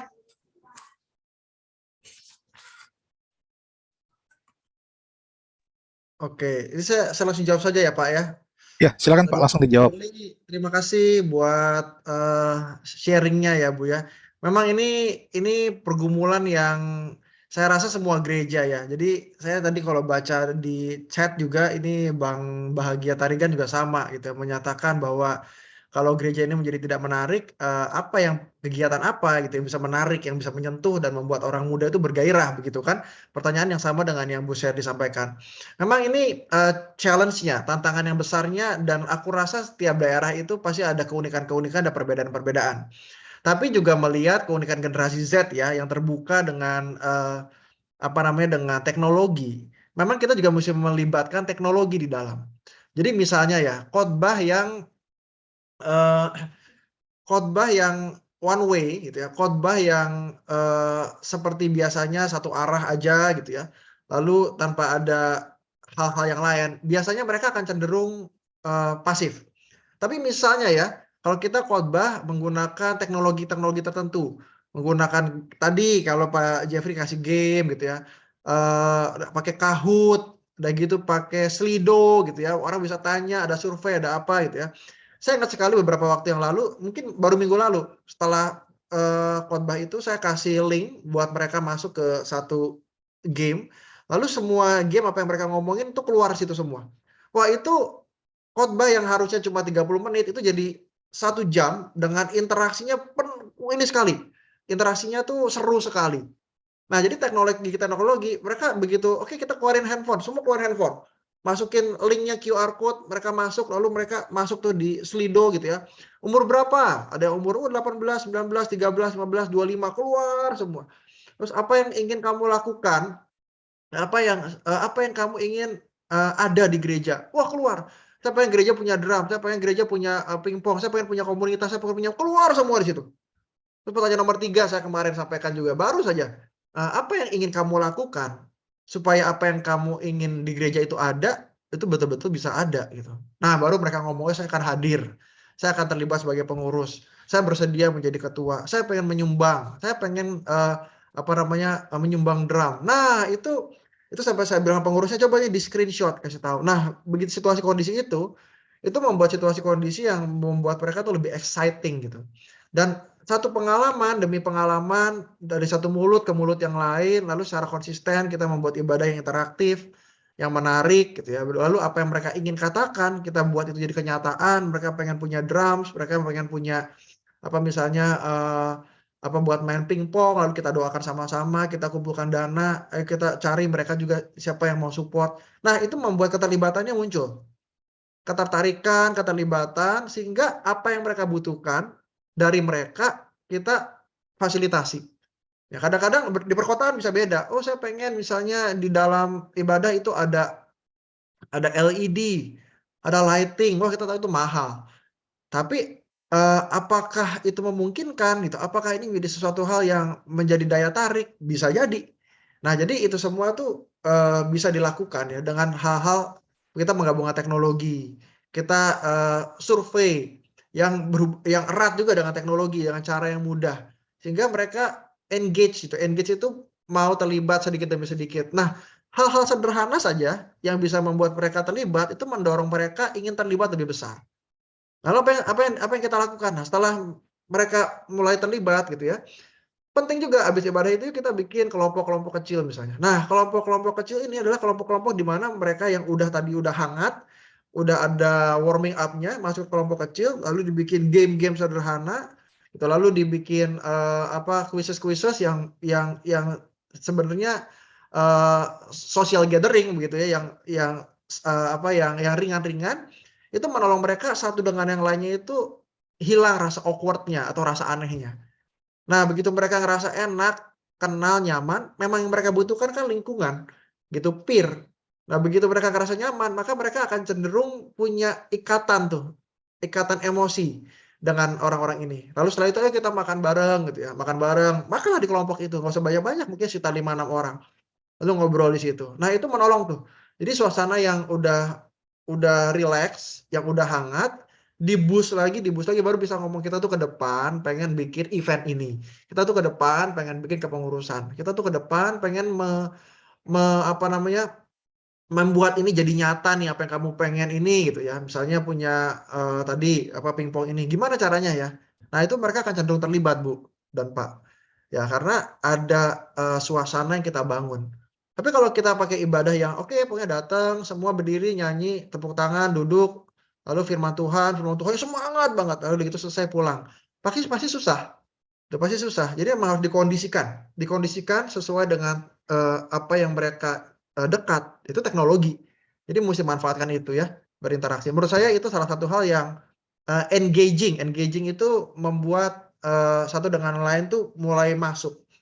Tapi apakah ini berhasil atau enggak ya tergantung dari akhirnya keseriusan kita, lalu udah gitu seberapa besar konsistensi kita gitu, kreativiti kita, lalu juga bagaimana kita itu bisa memberikan hal-hal yang mereka butuhkan.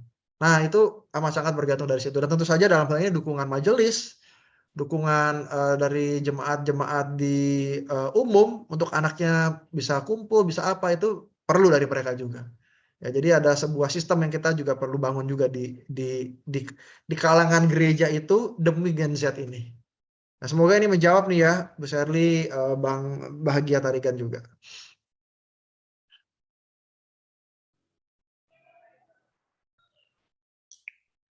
Ya, bagaimana Ibu Seri? Apakah sudah cukup dengan jawaban yang diberikan oleh Pak Christian, Pak Michael? Ya, terima kasih Pak. Yang lanjut itu Pak, gimana mengajak anak bisa fokus? Oh iya, iya. Nah, ini oke, kalau gimana bisa fokus, ini kebalikannya Bu. Jadi apa nih yang kita ingin lakukan gitu ya? Kalau misalnya kita ingin anak kita fokus, lalu anak kita fokus diam sendirian, itu pasti sulit. Tapi kalau misalnya kita ingin, yuk kita coba melakukan sesuatu aktivitas gitu ya. Kamu taruh ya handphonemu ya gitu ya. Aku juga taruh handphone aku. Jadi nggak ada handphone sama-sama, terus kita melakukan satu aktivitas. Jadi kayak misalnya saya di rumah itu mencoba memperlakukan ada 1 hari di mana kita tanpa gadget. Cuma 1 hari aja saya bilang. Tapi selama 1 hari itu saya juga committed, fokus ya di hari Minggu anak mau sekolah, di hari Minggu itu kita langsung activity tuh. Jadi begitu ibadah, pulang gereja, kita akan ada activity bersama dengan anak. Ya entah itu jalan-jalan, entah itu makan sama-sama, ataupun ntar misalnya ke zoo gitu ya, ataupun nanti berenang, ataupun misalnya naik sepeda gitu, ataupun sesuatu hal yang bisa dilakukan sama-sama dan komitmen nggak pegang gadget gitu. Nah, awalnya pasti anak berontak dan itu wajar sekali, nggak apa-apa karena menurut mereka nggak menarik, nggak seru gitu. Tapi sama, begitu kita itu kasih full attention kepada mereka, kita ngobrol, kita juga ada di situ, lama-lama mereka terlatih untuk bisa engaging juga sama kita. Nah, akhirnya mereka lebih fokus untuk bicara sama mereka, fokus untuk melakukan aktivitas-aktivitas yang saat itu kita sediain. Dan ada momen tertentu juga kayak misalnya, oke mau main game, kita main game sama-sama. Oh, misalnya anak ini punya Nintendo atau PlayStation, biasanya di kota tuh begitu. Ya, ikut main bersama dengan orang tuanya, lalu ngobrol di situ, diskusi, tanya, ini orang ini apa gitu, ataupun mereka suka nonton YouTube yang isinya itu review game, kita ada di situ. Nah, itu menolong mereka tuh engage ke kita, menolong mereka tuh untuk tahu ada orang lain dan mereka bisa fokus. Lebih bisa fokus daripada kita biarin aja, cuma kita pengen mereka fokus. Kita ambil gadgetnya itu jadi sebuah hukuman. Nah, tapi waktu kita bersama-sama dengan mereka gitu ya, lalu kita menghargai mereka gitu, bahkan setelah itu, oke, kamu boleh deh habis ini kamu main game sebentar. Maka main game jadi sebuah reward. Dan apa yang relasi yang kita lakukan bersama dengan mereka itu menolong mereka jadi fokus. Nah, jadi ada 2 hal yang berbeda ya. Kalau waktu di gereja gimana mereka bisa engage, mereka bisa fokus, mereka perlu teknologi. Tapi pada saat kita dengan anak-anak kita, justru mereka perlu kehadiran kita secara full, kitanya perlu fokus. Nah, itu menolong mereka lebih fokus di hari-hari akan pengaruhnya ke hari-hari biasa. Tapi tentu saja di hari-hari biasa nggak berarti kita nggak ada gadget. Pasti mereka membutuhkan gadget juga. Itu udah bagian dari diri mereka. Nah, ini sekali lagi juga pasti setiap daerah, setiap orang tua unik gitu ya. Tapi intinya bagaimana kita itu bisa berteman gitu ya kepada anak tadi ya. Tadi kalau Bapak Ibu ingat yang di terakhir saya ngomong mengenai ingat Tuhan deh gitu. Apa sih ingat Tuhan itu gitu, kasih telinga. Terus kita juga update pengetahuan dan teknologi, hubungan yang dekat, itu afirmasi hal-hal yang positif, kasih nilai-nilai yang kekal. Nah, itulah modal besar untuk kita engage dekat sama mereka dan itu menolong mereka justru efeknya lebih fokus, lebih bertabiat baik, lebih berkarakter, lebih ngerti sopan santun. Kita bisa banyak hal kita bisa masukin ke mereka dan mereka bisa terima. Intinya persuasif sih, Bu. Ya, semoga ini membantu ya, Bu ya. Oke, makasih Pak untuk saran-sarannya, masukannya, jawabannya. Makasih banyak Pak. Sama-sama, Bu Kita Sherly. dimampukan. Ya memang ya menjadi tantangan untuk melayani di generasi zaman sekarang milenial. Sebagai pelayan kita harus up to date dengan yang teknologi. Betul, Bu. Betul banget, Bu. Betul. Memang mau nggak mau itu. Ya, saya ingat Pak, kemarin ya 2 hari lalu saya bikin ada seminar, tapi itu kami live di YouTube juga. Memang pesertanya yang hadir sedikit, Tapi rupanya di rumah-rumah mereka mengikuti karena kita kirim link, dan di Ya. ruangan onsite kita minta ada yang mau bertanya, hanya 1 orang dari sekian peserta. Yang banyak mengajukan pertanyaan justru melalui chat di link itu.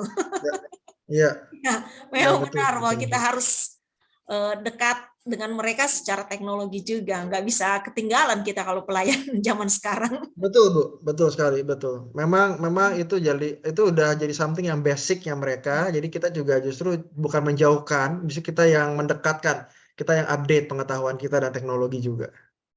Tapi satu nih Pak, saya minta pendapat Bapak. Di rumah ini kami menerapkan seperti ini. Anak kami kan baru berumur 9 tahun.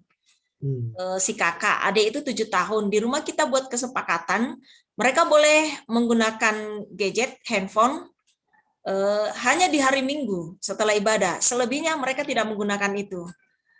Oke sih, kadang mereka belajar online waktu zaman COVID menggunakan laptop, tetapi tidak menggunakan handphone. Gimana Ya. Pak menurut Bapak? Apakah anak saya akan ketinggalan? Nah, itu baik banget, Bu. Ya, saya juga pengen yang di Jakarta ini bisa kayak di Toraja sebenarnya. Maksudnya itu sangat baik. Ya, jadi kalau memang idealnya tadi seperti yang saya bilang di awal itu baru umur 14 tahun mereka tuh boleh pegang gadget. Tapi karena situasi kondisi pandemi, lalu di perkotaan itu apa namanya buat kecenderungan pakai gadget dan teknologi itu makin tinggi, itu jadi sulit. Tapi apa yang Ibu udah terapkan itu udah sangat baik itu. Ya, sehingga justru pada saat mereka dapat gadget jadi sebuah keistimewaan, jadi privilege gitu. Dan akhirnya mereka bisa gunakan gadget itu untuk hal-hal yang seru gitu dan mereka bersyukur gitu dengan waktu-waktu yang ada bersama dengan keluarga gitu ya. Wah, itu bagus. Itu malah ideal sebenarnya, Bu. Jadi ya sip, udah acungin jempol kayak gitu bagus. Makasih Pak. Mungkin itu dari saya. Terima kasih banyak. Ya, terima Ya, kasih. terima kasih banyak Ibu Shirley dan Pak Michael. Oke, ini saya mau sambung juga dengan pertanyaan Ibu Shirley tadi. Ketika gereja membuka kesempatan kepada remaja, pemuda untuk menyampaikan apa yang mereka mau ada di gereja itu, pertanyaannya adalah apakah semuanya yang mereka mau itu bisa diterapkan atau bisa dilakukan di gereja? Seperti Ibu Shirley kan gereja Protestan ya, gereja Toraja. Kalau misalnya mereka tiba-tiba bilang, saya mau misalnya metaverse kita lakukan, ibadah metaverse. Wah, bisa nggak itu? Jangan-jangan nanti malah dengan majelisnya bertengkar pemuda remaja ini ya. Atau kemudian ada gereja-gereja di Jakarta ya, ada gereja di Jakarta yang mereka bahkan bisa ibadah di tempat yang namanya itu Pak, sayap-sayap kudus gitu ya. Tahu Pak Christian ya. Mereka pernah beribadah di situ, yang malamnya itu menjadi klub malam gitu ya. Tapi siangnya dipakai untuk ibadah. Nah, untuk gereja-gereja tertentu atau gereja itu mungkin bisa melakukan, tapi gereja-gereja lain saya pikir itu sangat sulit untuk dilakukan. Nah, bagaimana ini Pak? Ya, betul Pak. Ini bicara ini pasti akan kembali kepada keunikan gereja dan keunikan dari apa namanya jemaat di dalamnya. Jadi tidak bisa dipungkiri lah gitu bahwa sebetulnya ada hal-hal tertentu yang masa sih semuanya kita kasih gitu ya. Tapi kita juga bisa memberikan pengertian-pengertian. Ya kita nggak cuma menjawab ini gereja kami Protestan misalnya. Ini gereja ini nggak kayak begitu, nggak bisa ya. Ya maka akhirnya yang kita pakai adalah otoriter. Padahal mereka perlu persuasif gitu. Jadi kita bisa eh, apa namanya diplomatis sebetulnya kita bisa mengatakan dengan baik misalnya kenapa oh ya itu multiverse tuh seperti apa atau metaverse tuh seperti apa. Kamu tahu nggak alatnya seberapa mahal? Kita lihat ya bagaimana perkembangan ke depan gitu. Apakah memungkin di depan itu menjadi sebuah hal yang lebih umum, lebih common atau jadi suatu hal yang justru menghilang gitu. Suatu hal tren sementara atau menjadi suatu hal yang berubah ya pasti gereja akan mengikuti perkembangan zaman tapi kita perlu lihat misalnya ya. Karena wah nggak mungkin berapa banyak ininya gitu ya. VR yang akan dipakai buat semua jemaat pakai metaverse tentu saja nggak sesimpel itu. Tapi juga kayak misalnya oke ini ada gereja yang apa namanya di tadi ya di sayap-sayap kudus itu gitu ya. Apakah kita akan lakukan itu juga kembali kepada gereja. Ada gereja-gereja mainstream gitu, gereja-gereja yang Protestan lalu membuka services gitu ya, atau ibadah tertentu yang lebih lively, yang lebih anak muda, dan itu di bawah langsung dari gereja. Itu ada gereja yang oke memberikan kebetulan ada jemaat yang mampu lalu memberikan gedung sebelahnya gitu ya. Lalu dibuat terus anak-anak muda menjadi sebuah seperti youth center, di mana mereka juga bisa mengemas tapi tetap di bawah kontrol dan supervisi majelis dan gembala. Itu baik. Ada juga yang memang memilih gereja mall, pergi ke mall, lalu mendesain seperti sayap-sayap kudus tadi gitu ya, lalu melakukannya gitu ya. Itu kembali lagi kepada gereja gitu ya. Nah biasanya anak-anak muda kita itu cenderung lekat, cenderung terbiasa dengan kebiasaan-kebiasaan di gereja kita juga. Jadi biasanya gitu ya, tanda kutip ya, ini tanda kutip deviasinya atau kemiringannya itu nggak terlalu jauh biasanya. Kecuali mereka itu di dalam momen-momen saya SMA terus kuliah ke luar negeri lalu pulang, mereka pengen harusnya begini gini gini gini gini. Nah, itu pasti kelihatan sekali perbedaannya. Tapi jemaat-jemaat yang dari kita sendiri gitu, yang biasanya misalnya nyanyi itu pakai buku gitu ya, dia nggak akan pengen minta tiba-tiba jadi kayak sayap-sayap kudus gitu. Mereka mungkin akan, boleh nggak kita lagu-lagu himne tertentu kita kita aransemennya berbeda, lebih sedikit jazzy. Nah, mungkin arahnya akan jadi begitu gitu, nggak akan terlalu jauh. Jadi tergantung dari keunikan geografis, keunikan gereja kita, culture-nya segala macam. Nah, kita pertanyaannya seberapa besar kita mau stretch gitu. Karena menurut saya nggak mungkin kita sampai stretch sampai stres-stresnya, nggak mungkin. Ya nggak mungkin lah. Jadi saya yakin biasanya attachment-nya itu juga dengan situasi kondisi dengan gereja yang sama. Kenapa? Karena anak ini sebetulnya mereka pengen memberikan impact. Jadi pada saat mereka bisa memberikan impact di gereja yang tanda kutip mereka kenal sangat konservatif gitu ya, lalu berikan sedikit perbedaan, itu udah cukup buat mereka. Mereka nggak harus tanda kutip nyebrang ke sayap-sayap kudus gitu, gereja mall atau gereja sayap-sayap kudus untuk mendapatkan apa yang mereka butuhkan. Sebaliknya kalau mereka ke sana, apa yang mereka inginkan itu malah nggak kesampaian. Ya, di gereja yang himne terus sedikit ada diberikan ruangan misalnya untuk mereka bisa melakukan aransemen ulang dengan gaya tertentu, itu udah cukup buat mereka. Tapi kalau mereka ke tempat yang tadi, buat mereka nggak ada artinya itu. Nah, kebutuhan mereka untuk diakui, dihargai, difasilitasi, jadinya nggak terpenuhi juga. Nah, jadi biasanya balik lagi ke attachment dengan gereja. Nah, disitulah gereja mulai juga membuka diri seberapa jauh sih kita bisa stretch gitu ya. Karena ini bukan masalah doktrinal sebenarnya, tapi masalah psikologisnya anak-anak Gen Z. Nah, apakah kita bisa fasilitasi? Sedangkan psikologis itu merupakan wadah yang diperlukan untuk menampung spiritualitas yang sehat. Nah, jadi kita perlu pikirkan itu sebetulnya. Seberapa besar kita mau stretch gitu. Tapi bukan semua yang dia inginkan harus didapatkan. Itu beda sekali. Gitu menurut saya, Pak Irvin. Ya, terima kasih banyak Pak. Saya pikir cukup menjawab. Di chat ada Ibu Bahagia Tarigan yang memberikan pertanyaan, tapi saya pikir pertanyaannya sudah sama tadi dengan Ibu Shirley dan yang saya tanyakan ya. Sudah mencakup semuanya. Kemudian, ya, saya lanjut ke Ibu Vivi nih. Apakah bisa disimpulkan Pak Michael bahwa untuk pelayanan anak dan remaja di gereja sangat perlu menggunakan teknologi yang sudah biasa mereka pakai gitu. Ya tadi Pak, mungkin memasukkan teknologi di gereja.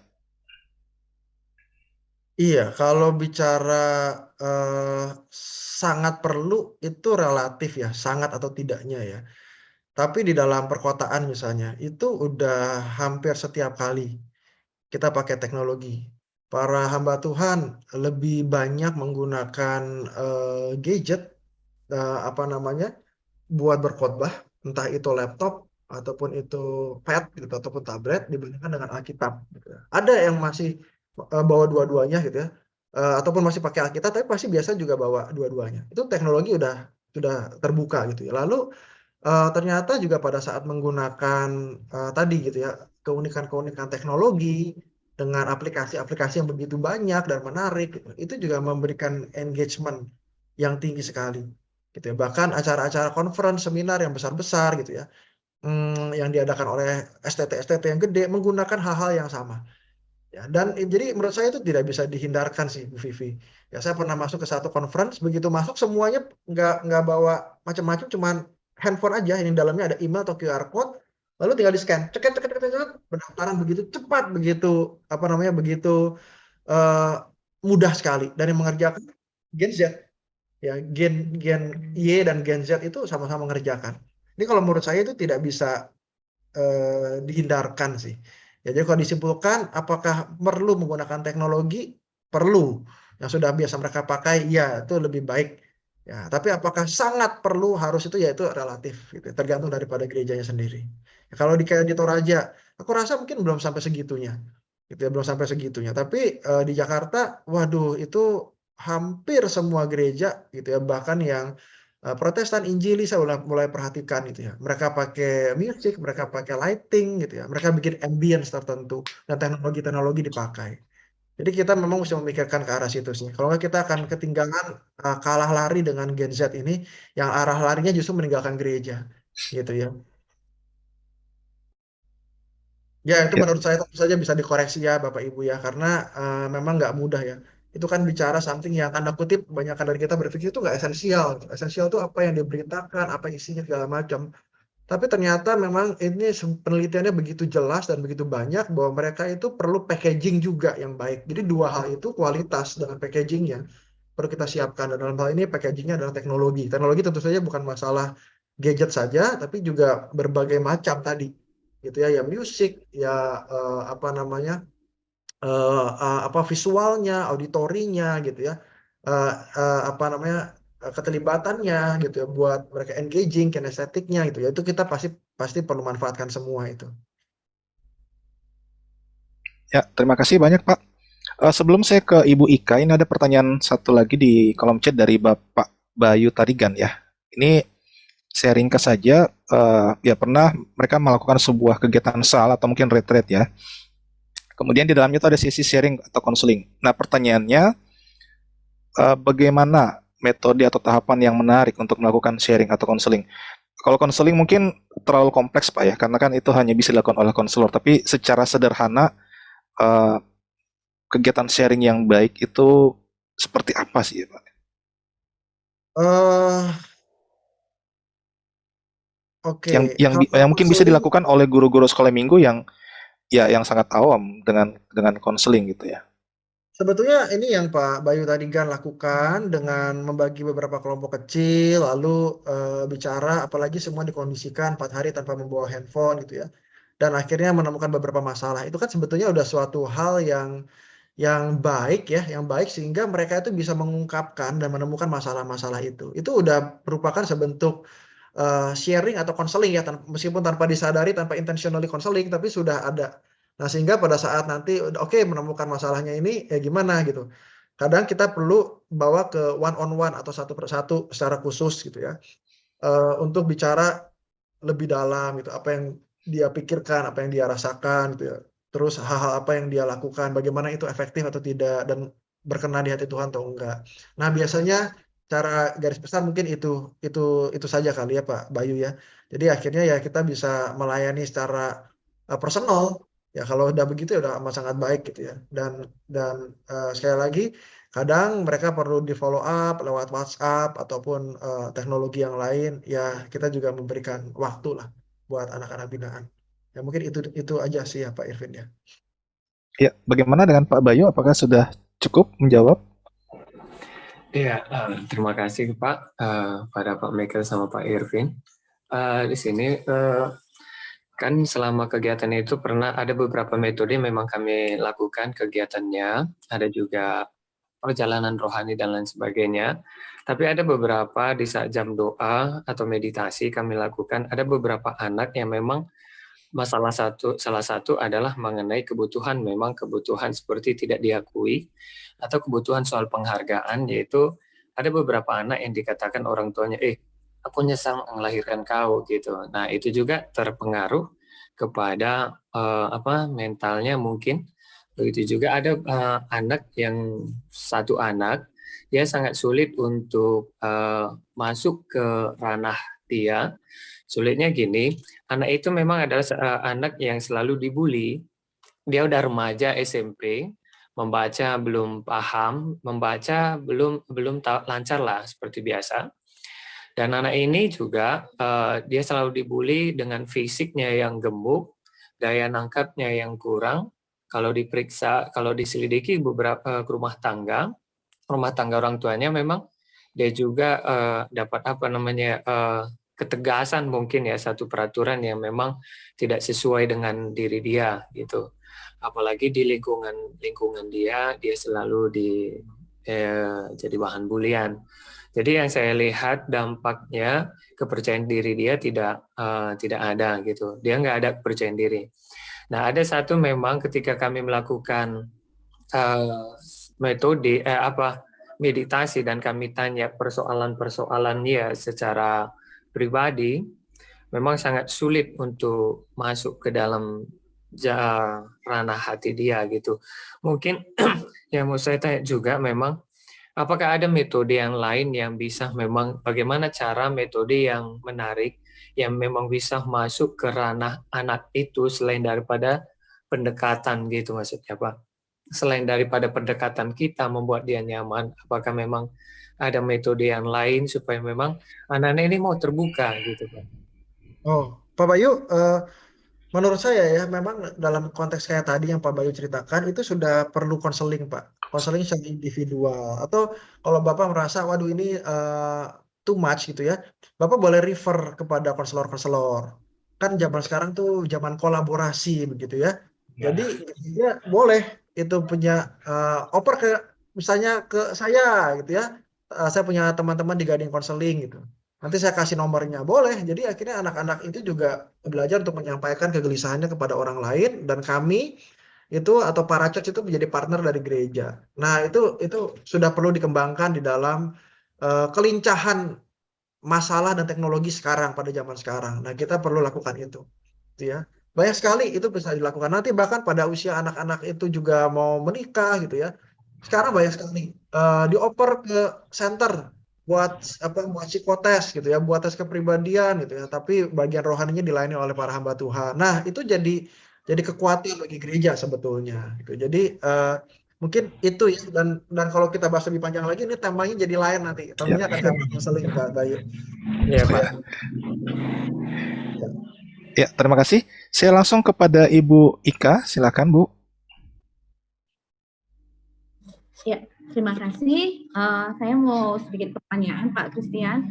Yang mau saya tanyakan tadi mengenai generasi Z tadi ya, yang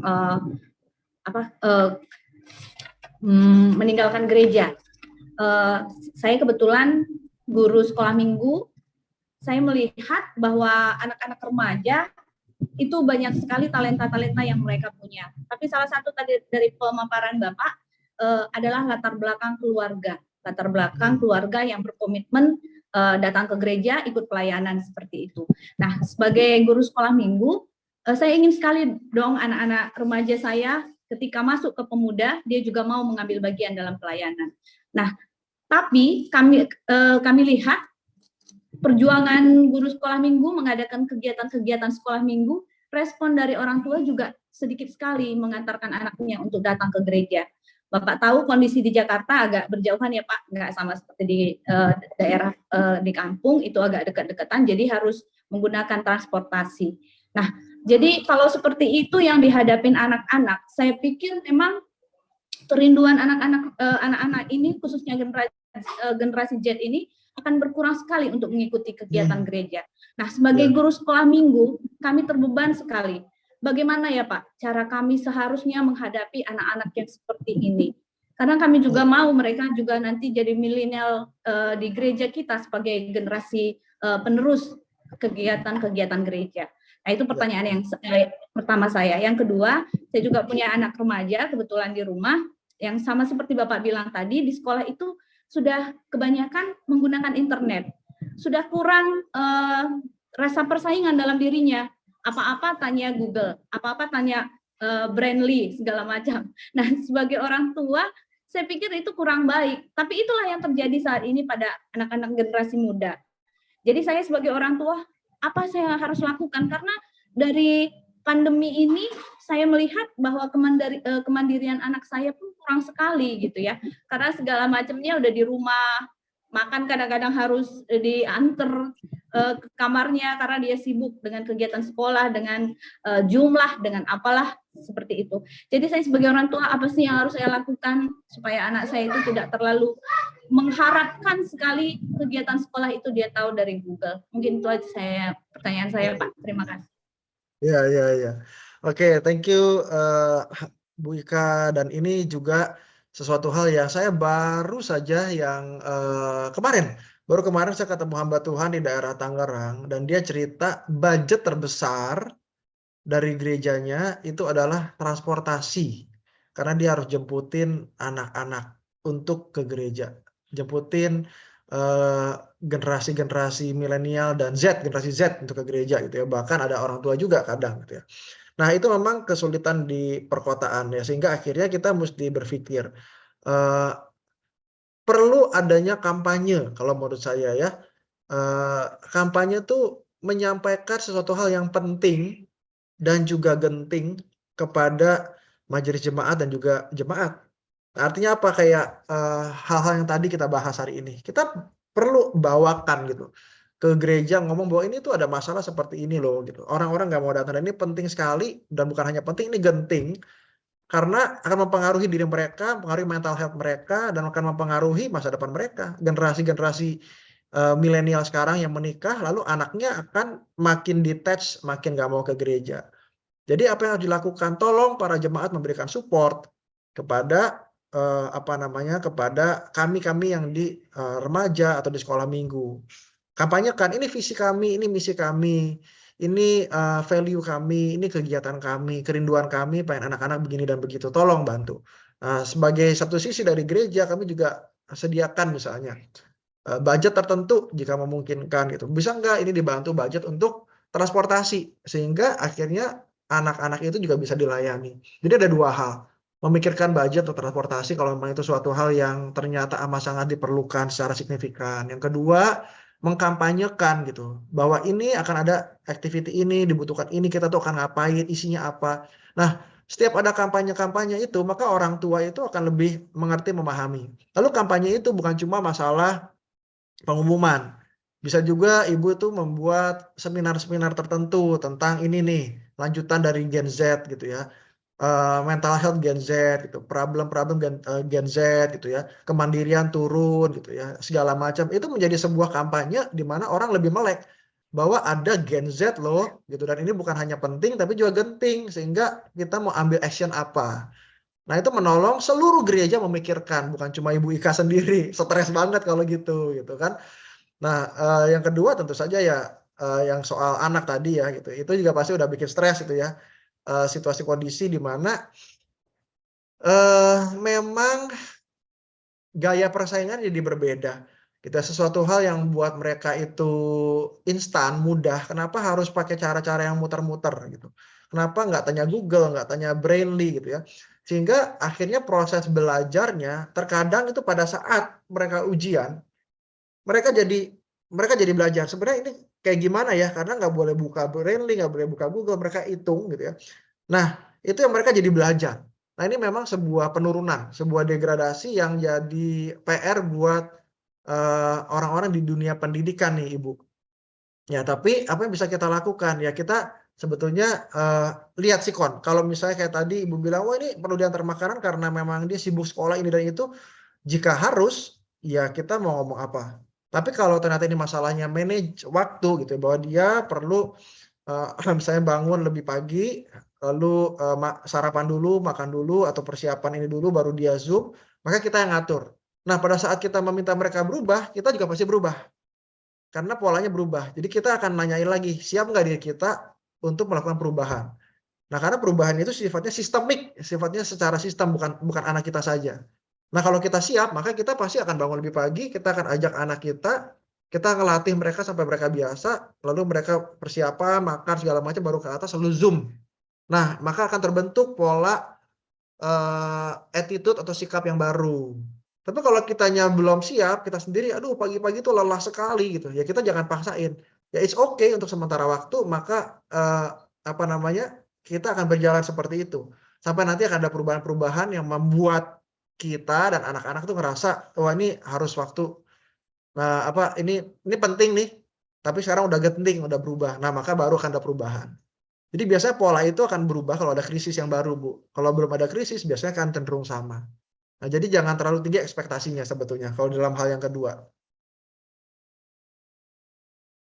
Ya, ini tentu saja bukan sebuah jawaban yang life changing seperti balikin telapak tangan gitu ya. Karena ini jawaban yang perlu proses. Ya, jawaban bahwa untuk mengubah pola maka seluruh keluarga itu berusaha membentuk pola yang sama.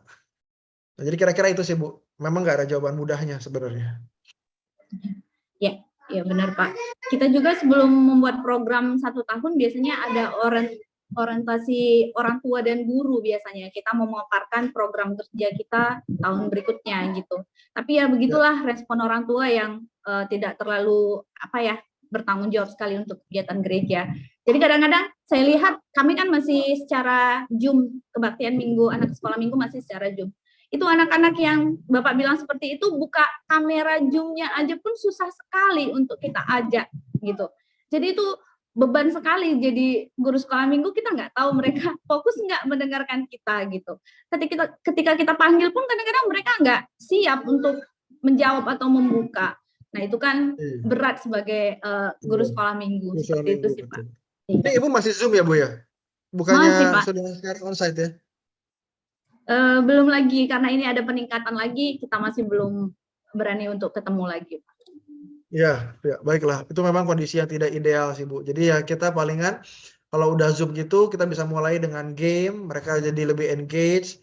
Kita minta mereka untuk buka video gitu. Ayo kita saling menghargai yang membagikan renungan juga teman-teman. Ya itu memang pelan-pelan sih. Karena itu sesuatu hal yang nggak mudah gitu buat mereka gitu. Jadi kalau ada sesuatu hal yang engaging gitu ya, mereka akan lebih tertarik, itu mereka lebih mudah. Ya itu pelan-pelan saja Bu ya. Ya, baik. Terima kasih banyak Ibu Ika untuk pertanyaannya dan juga Pak Michael. Waktu kita sudah habis ya, sudah pukul 12 lebih 19 menit dan saya pikir cukup Pak ya. Sebenarnya saya mau ada satu pertanyaan lagi tapi waktunya sepertinya sudah. Saya mungkin mau jawab pertanyaan Pak Yeri ini Pak. Ya, di chat ya Pak ya. Betul. Saya coba mungkin menambahkan juga ya dengan Pak Yeri. Saya penting banget ini pertanyaannya. Kegiatan itu mungkin banyak ya. Penjangkauan itu banyak. Kita bisa memasukkan segala sesuatu dari luar gereja untuk menarik orang masuk, pemuda. Tapi pertanyaannya seperti Pak Yeri, adakah Kristus di dalamnya? Kan gitu ya, kira-kira. Ya betul. Silakan, Pak. Justru ini pertanyaan yang baik nih ya Pak Yeri. Jadi betul sekali. Jadi tujuannya itu justru mereka menemukan Kristus gitu ya, bukan hanya senang-senang gitu. Nah akhirnya kita juga mesti ngelihat gitu, pelayanan itu apa ya? Gitu. Apakah pelayanan itu bisa menjadi sebuah sarana buat mereka tuh mengenal Kristus? Tadi yang seperti saya bagikan mengenai stages of faith, itu sebuah scientific juga realita bahwa ada orang-orang itu anak-anak ke gereja awalnya bukan cari Tuhan dulu. Mereka awalnya malah nggak ada iman sama sekali, sama aja dengan orang-orang luar. Lalu udah gitu mereka mulai cari teman, gitu ya, mulai cari teman. Terus mereka itu mulai cari apa ya kalau ikut Tuhan, rewardnya apa yang aku bisa jadi, ya akan jadi lebih apakah aku gitu, lebih pintar, lebih apa. Itu memang perkembangan imannya. Jadi kita tuh sebelum menuangkan air yang sejati itu gitu, kita memang perlu mempersiapkan gelasnya dulu. Nah, gelasnya itu apa? Ya gelasnya itu tadi kadang-kadang pertemanan, komunitas gitu ya. Lalu keseruan di dalamnya, engaging, terlibat gitu ya. Lalu persekutuan-persekutuan, pembinaan-pembinaan, kelompok-kelompok kecil, game-game gitu ya. Itu nanti menjadi sebuah gelas tuh, menjadi sebuah wadah. Pada saat mereka menerima firman, mereka bisa menerimanya dengan baik dan itu nggak tumpah gitu. Jadi pelayanan itu juga bukan hanya hasil dari mereka mengenal Tuhan lalu mereka melayani, tapi pelayanan juga merupakan sarana di mana mereka itu bisa mengenal Tuhan. Jadi kita sedang siapkan itu justru framework-nya, kerangkanya, supaya mereka bisa mendapatkan yang kita betul-betul inginkan, mereka mengenal Kristus, menemukan Kristus, mencintainya, mengasihinya seumur hidup mereka.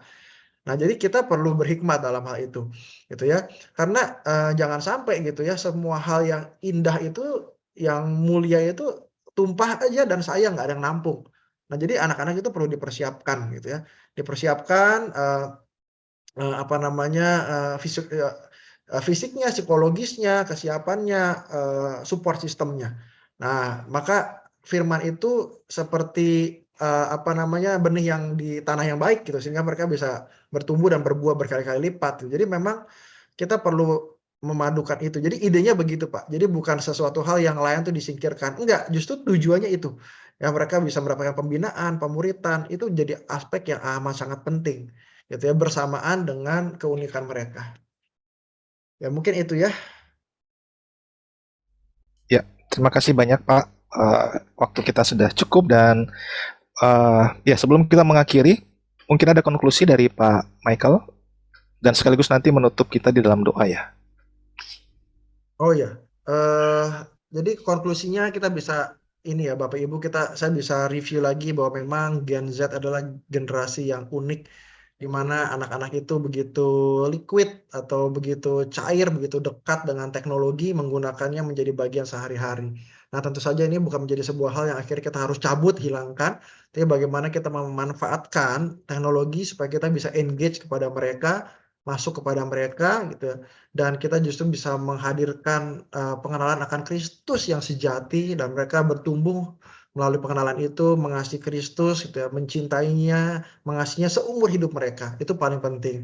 Dan kita juga perlu apa namanya, gereja juga perlu memikirkan keunikan-keunikan itu, dan kadang-kadang men-stretch lebih lebar untuk menjangkau mereka, dan mereka juga adalah masa depan gereja. Dan bagi setiap kita juga, kita memang akhirnya perlu untuk update mengenai diri kita, mengenai teknologi, mengenai hal-hal yang mereka lakukan gitu. Bukan hanya untuk mengawasi mereka, tapi justru untuk bisa mempengaruhi mereka, memberikan pengaruh yang lebih baik, lebih signifikan daripada mereka mendapatkan dari komunitas-komunitas lain di luar sana yang menyesatkan. Nah, jadi ini adalah sebuah pekerjaan yang kita perlu lakukan bersama-sama gitu ya. Artinya juga suami istri perlu kompak, gereja juga perlu satu hati. Nah, sehingga semua yang dikerjakan ini ya, itu menolong anak-anak kita tuh benar-benar menjadi anak-anak yang mengasihi Tuhan sungguh-sungguh ya.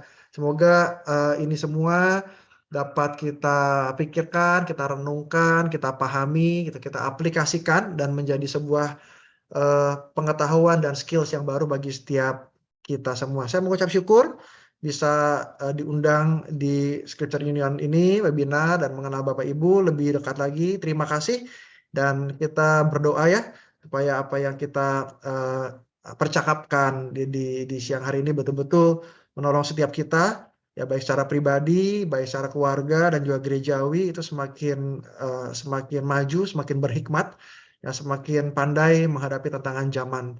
Ya, mari kita berdoa.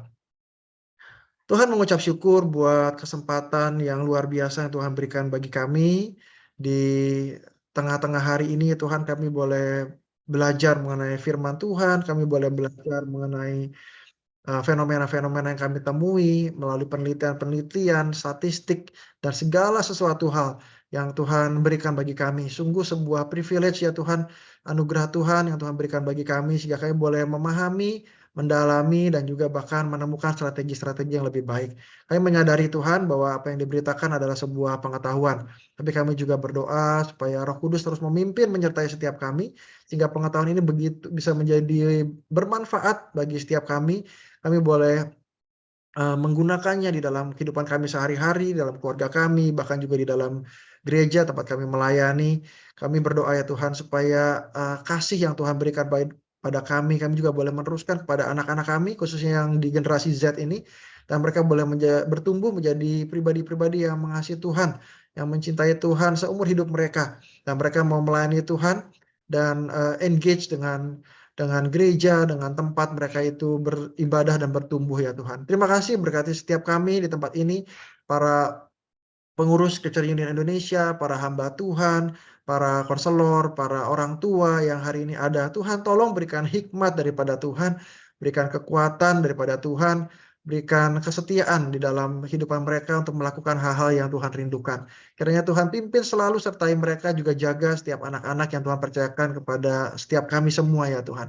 Terima kasih Tuhan, kami serahkan hidup kami serahkan masa depan kami kami serahkan pekerjaan tangan kami ke dalam tangan Tuhan.